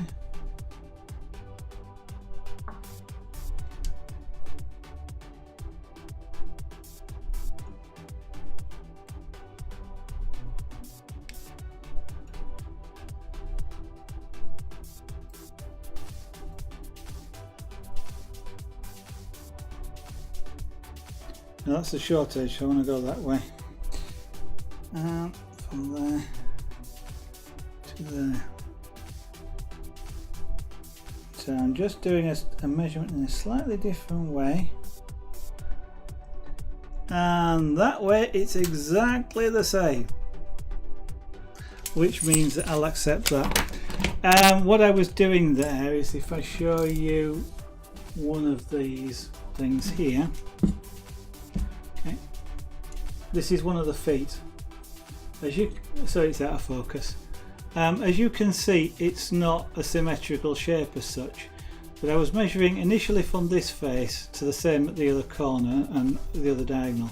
Then I tried it to the outside. That's where I got the inside was longer in this, whichever way it was, this direction, but the outside was shorter than in this direction than the other diagonal, which of course is kind of physically not possible, which means that these things have to be different sizes. You know, one might be thinner than the other, and that would therefore account for that sort of longer one way but shorter the other. But what I've just done now is measure from the points, so this point here to the same point down here. Okay, now that's a slight diagonal to the rod, but I'm going from point to point. It actually doesn't matter as long as you measure straight across the what would be the center. You can. It's like measuring across a circle. It's always the same diameter, no matter which thing you go. So as long as I go from this side to this side, or indeed do exactly the same thing if I went this side to here, as long as I do it exactly the same on the other one, then you are in theory measuring the same thing. So I've just gone across the points here, and as long as I do the same points on this side, which is this one, not that side but this one, and the same at this bottom end here, which I can't actually get in on frame, but this one, as long as I do the same ones, I actually measure exactly the same on both of them. So I'm going to say that frame's square.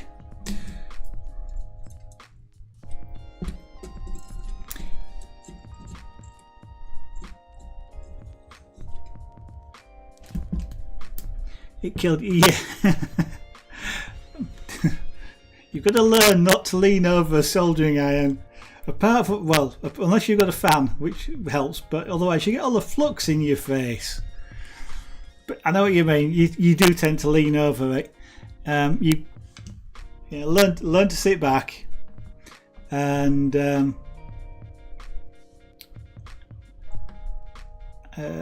usually actually not use too fine a tip. Trust your solder mask, if there's solder mask on it. If you haven't, then it gets harder. But yeah, soldering is a lot easier. Well, I'm sure you'll have been using temperature controlled irons, so that's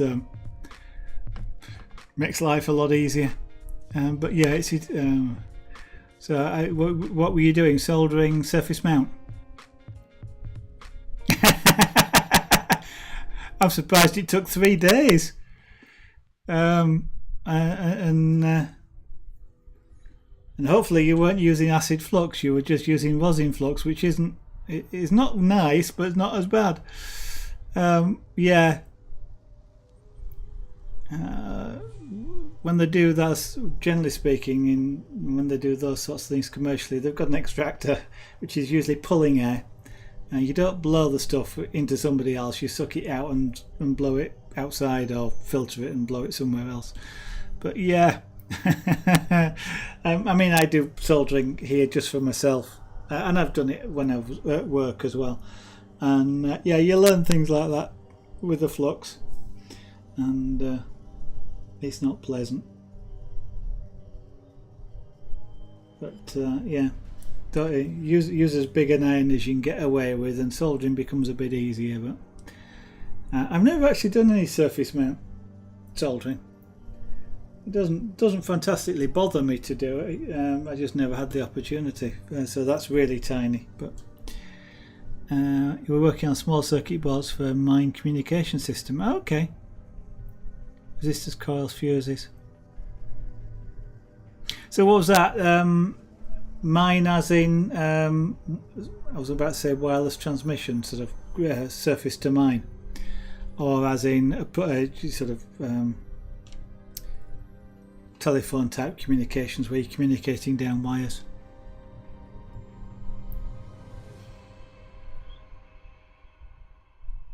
Because I did, I'm trying to think of his name now.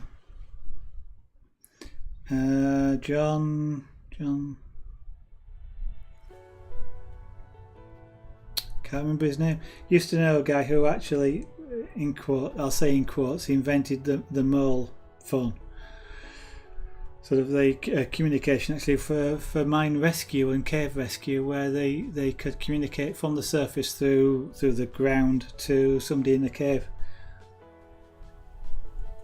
Which was quite an interesting, because he explained to us how it all worked.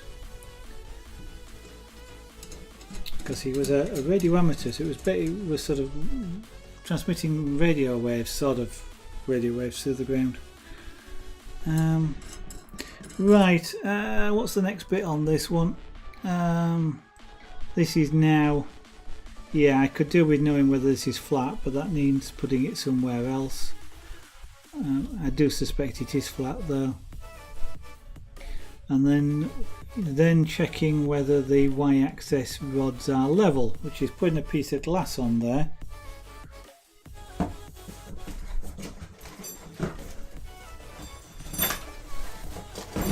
And more properly, this piece of glass that's in here,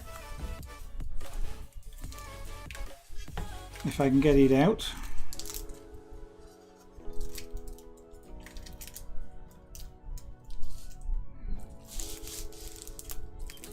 because glass is flat, or this type of glass is flat, because it's called float glass because it's actually made floating on a bed of mercury, I think. Oh no, used to be mercury, and of course mercury is not very good, so I think they use sodium, liquid sodium these days. But because a liquid bed is level, then the glass that they make floating on it is flat. And so what you do in this particular case, it's about as flat as you can get, ish, sort of thing, but because there's no waves in it. So you put that on there, and if this rocks anywhere, then these rods are not perfectly level, or yeah, they're not twisted like that. So if one end was higher than the down the opposite end, this would actually rock when you do that. And in actual fact, is that? No, that's just me tapping it. You'd be able to rock this backwards and forwards by doing this, and it's not, which means that these two rods are perfectly parallel to each other in this plane, which is good. It's part of a modular system that can extend everything, so it has a two-way communication for a long distance. Oh, okay, yeah.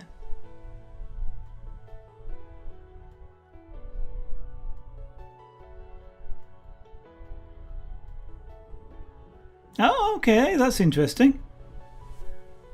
Wireless position finding. That I can see all sorts of uses for that, as well as safety, as you've mentioned there as well. Large machines.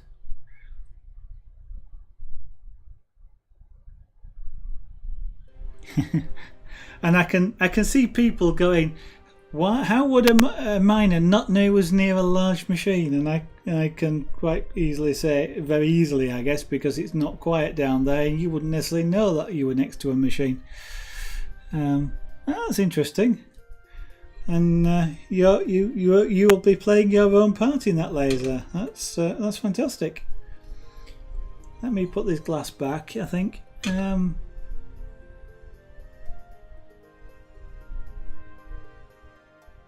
The fact that this is level almost certainly means that the whole 3D frame is level. I will attempt to make a check on that later on.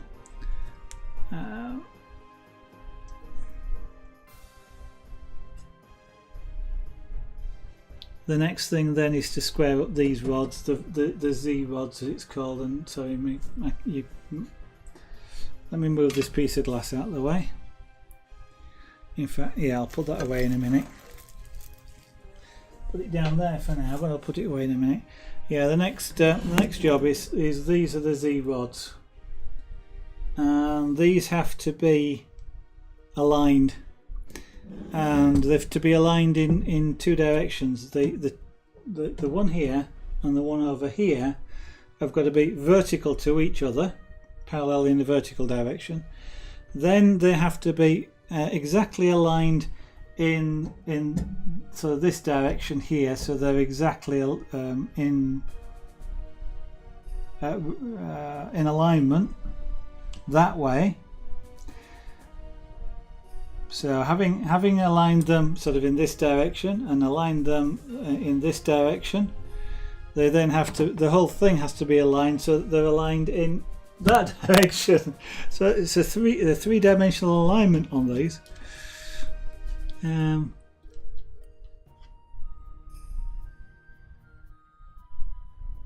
That's true. I hadn't thought about it that way, but yeah, I mean, I've actually done some work in a quarry where you've got some big trucks hurtling around the place, and because of the noise that's there, you kind of start to tune out the noise, and you don't necessarily hear a big truck that's 10 yards behind you. So, but yeah, I can understand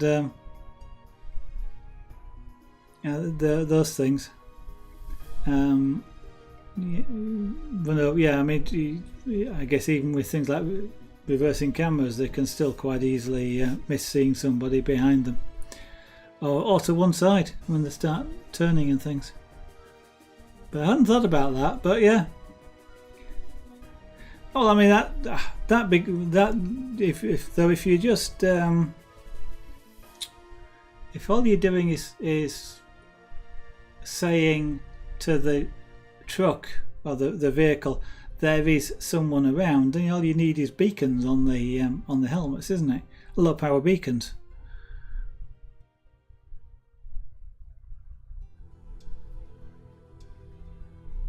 Kind of be cool if it worked both ways though. Told the vehicle that there's somebody there and told the person to get out of the way. Right, so I need to start to do this the Z rod alignment. Well, I'm not going to do that tonight because that's quite a bit of a job. It will be a lot easier to do with a set square as well, which I don't happen to have with me, so I'll have to get one from elsewhere to do that. And in fact it does suggest using, in fact it's telling me to use a set square.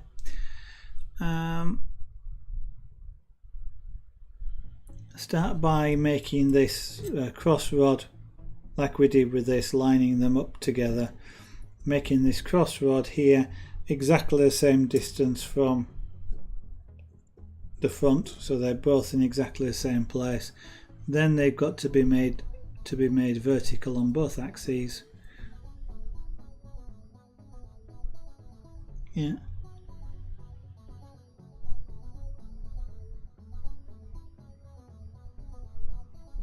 Haptic feedback. That's what I call it, isn't it? These days with the little vibrator. Or is that supposed to? Is that interaction? Anyway, yeah, I know what you mean.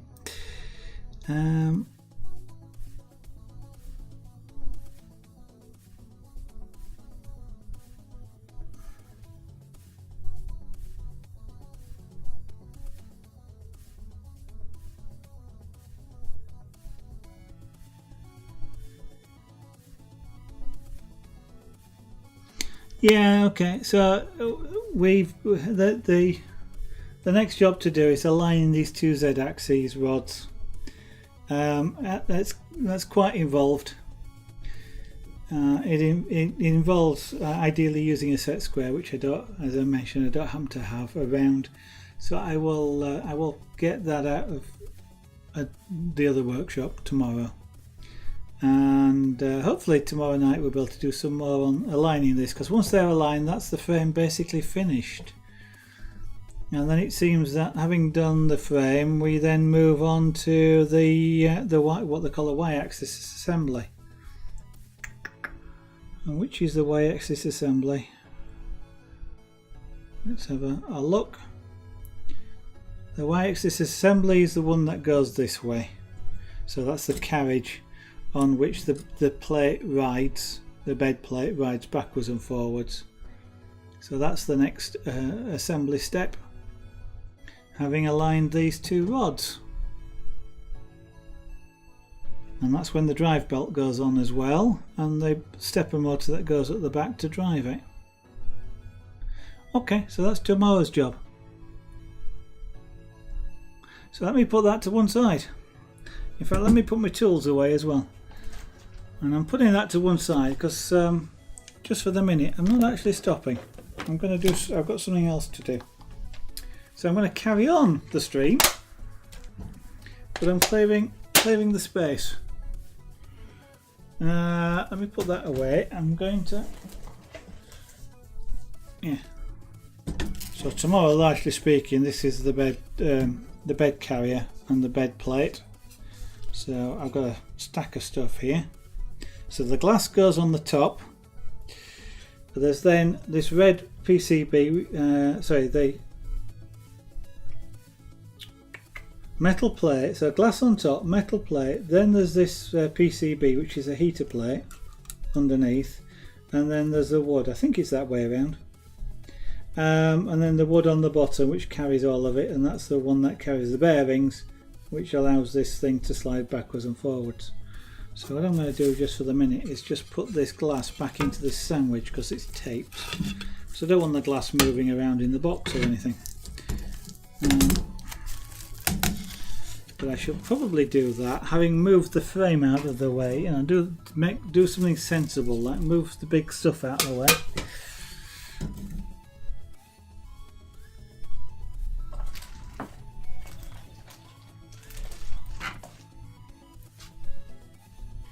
Now I'm thinking, but I don't actually know, that that glass plate should be borosilicate glass. Or in other words, glass that can withstand a high temperature. Because it's a heated bed, which means it gets hot. Which may not be as obvious as it sounds. But whilst normal glass, you can heat normal glass, it's more prone to stress fracture than borosilicate glass would be from just heating.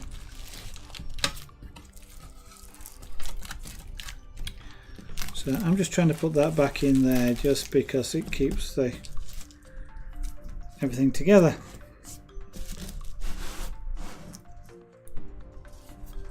It is going to be quite fun when it's up and running. Let me put my toolkit away as well.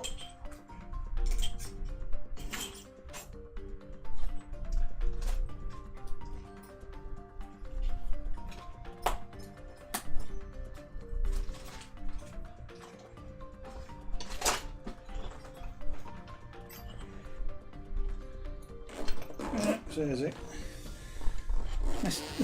I've got a toolkit here that's about 38 years old, and the case is starting to drop to bits.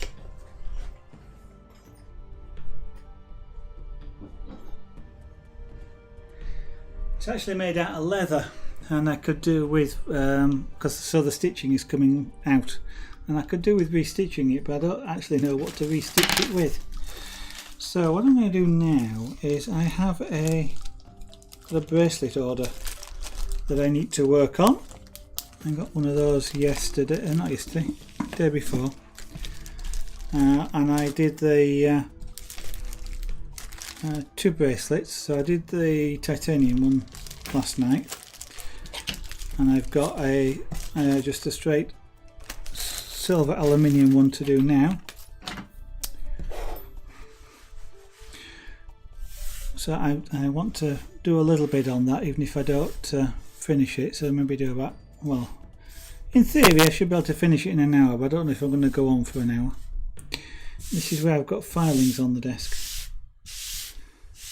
He says, rubbing them along, which is not what I should be doing. I should use a brush rather than my fingers, because they're all over my hands now, so I shouldn't touch my eyes. What's the first thing I'm going to print? A calibration cube. That's the first thing that everybody prints, to check the calibration, then recalibrate the printer. But I know what you mean. I don't actually know. I don't actually know what the first thing I'll print is. I kind of got interested in 3D printing to do. The thing that sort of fascinated me was being able to sculpt things on the computer, and then actually print them out. So using something like ZBrush. And the ZBrush is really expensive, so maybe Sculptress, which is its free version, and print those out. And things like tiki vases actually kind of interested me. So that's a vase with a face on the front, basically. But of course I do things like carving and things like wood spirits, so a wood spirit vase or something like that, especially if it was done with wood filament, sound quite fascinating. But to be honest, I've got it to do all sorts of, I originally got it to do all sorts of things with, including making bits for some of the radio control models, because I want to bespoke build a bus of some kind. So things like the bumper assembly and the light clusters and things like that, if I could 3D print them, is a heck of a lot easier than trying to build them from plastic sheets and sand and things like that. Still probably want to sand it, but you've got the basic shape, which makes it a lot easier to work with. Blender. I've not actually tried Blender. I know Blender is one of those things that you need to know how to use before you can use it. The thing about well, interestingly, because you're saying it's like Sculptris. I mean, at one time, Blender used to be just keyboard driven.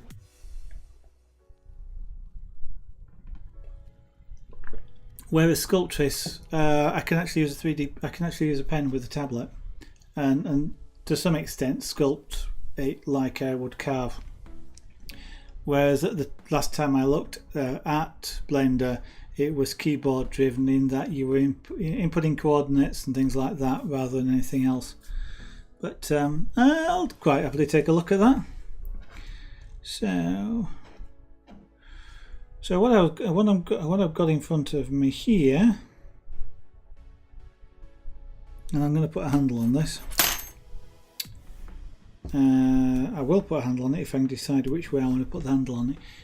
It is I'm making one of these, which is a full Persian bracelet. And we're working from that way, so I'll put a handle on this, which is basically just a piece of wire. Gives me something a little bit easier to get hold of, but it also tells me where to start from and where to end. And what I've got to remember now is how to do this. Okay, so where's my pliers? They're over there.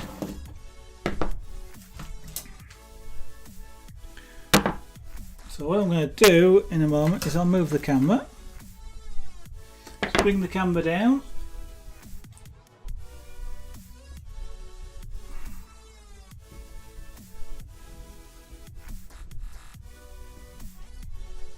And I've just realised that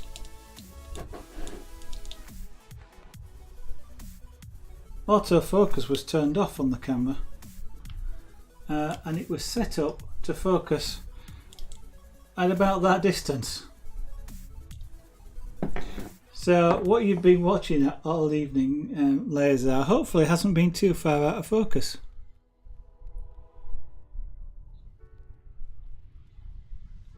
Hey, that would be great. Thanks very much. Let me, before you do the link though, let me do a permit, because I'm not sure. I think you've got permission to do it, but just in case, let me do a permit.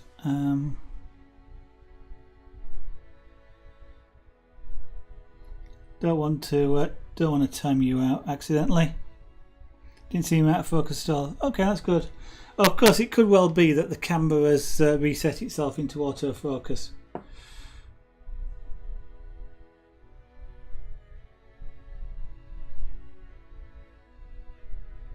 I might have a look at that, because I have rebooted the machine since I was doing since last night.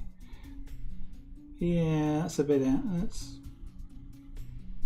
That was in focus last night. Let me just run up the focus on this if I can, and just check. So I just disappear off camera to one side.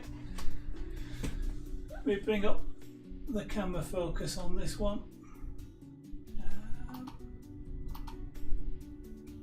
On the webcam properties, configure the video. Well, the autofocus is turned off still, so I'm surprised it was in focus. There we go.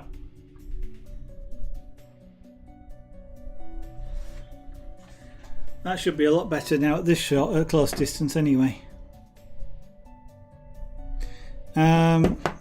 It probably was just the way these cameras are. They over a long, the wide.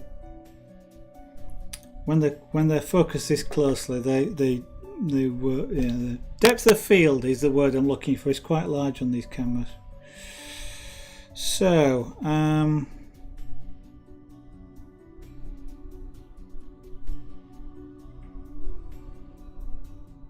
Thank you very much. I shall take a look at that after the stream.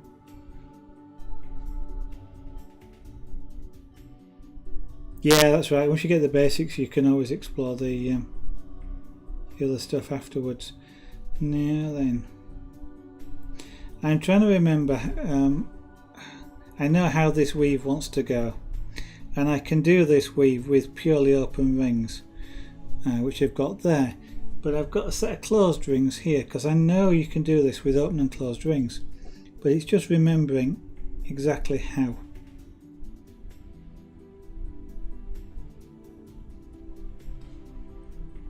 Because if I can do it with open and closed rings, I've got less rings to close and it's a lot quicker.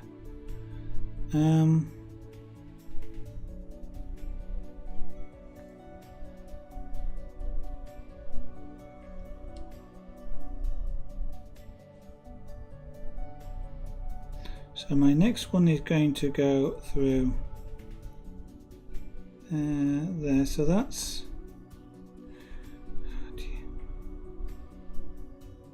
I'm looking at this, trying really hard to remember how to do this.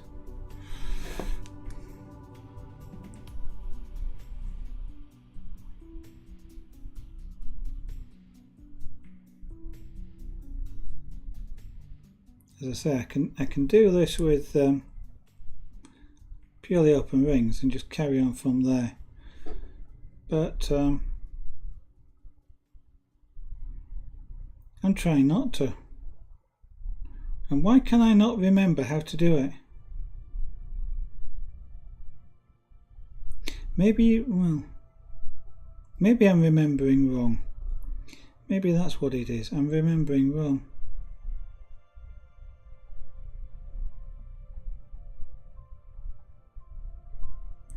Could well be.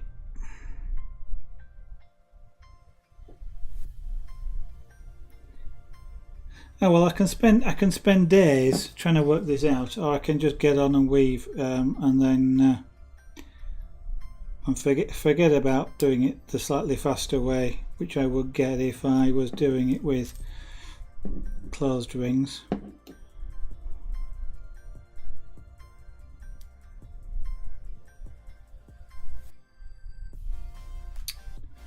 And now I can't get the...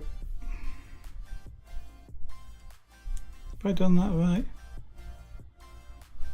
Through that one. Through that one. And now I can't even keep the thing on camera.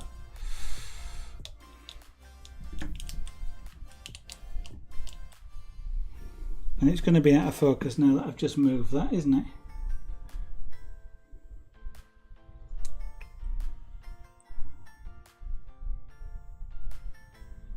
Right, that ring is wrong. Take that out. Oh dear, it's not my day today. I think I might even stop at this point in time, I think, because it looks like I'm going to have I'm probably getting a bit too tired. I was going to carry on and do this on stream, but I think that's possibly a bad move at this point in time.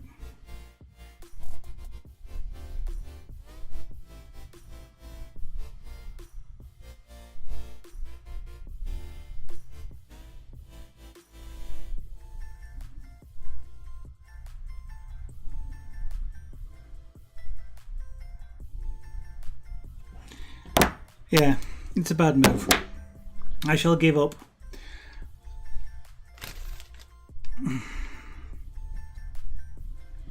I can feel me insides tightening up with this, and I am feeling a little bit warm in here and a little bit tired. It's been a long day, and I've just spent what 2.5 hours doing a 3D printer. So I think what I'm going to do is I'm going to call it a night. It's about when I would normally stop anyway. So Laser, thank you very much. Hey, I was going to say thank you very much for watching. It actually says there's 3 people watching. So welcome to anybody else who is watching. It's been saying 0 all evening as the little icon here. and it's actually saying 3 now. So welcome to whoever else is watching. And I'm sorry, I'm about to disappear, but thank you all for dropping in, and Laser, thank you for keeping me company throughout the stream. I'm going to try and stream again tomorrow night, and it may well be doing this, or it may well be doing some more of the 3D printer. I'm going to try and do the printer, providing I remember to get that set square. But we shall see how that goes. So, if you have been watching, and if you haven't, there's no point in saying thank you, but if you have been watching, thank you. If you'd like to, for those of you that are new to the stream, feel free to follow me. I'd quite like you to do so, of course, because it's me streaming and I'd love you to follow me. You can also follow me on Twitter if you wish. It's @ZaragonArt, and that will be where I let people know I'm going to stream, or if I'm not going to stream, or anything else I think about streaming. And yeah, that'll do, I think. Have a good night, everybody. Laser, thank you very much. Take care as well. See you all later. Bye bye.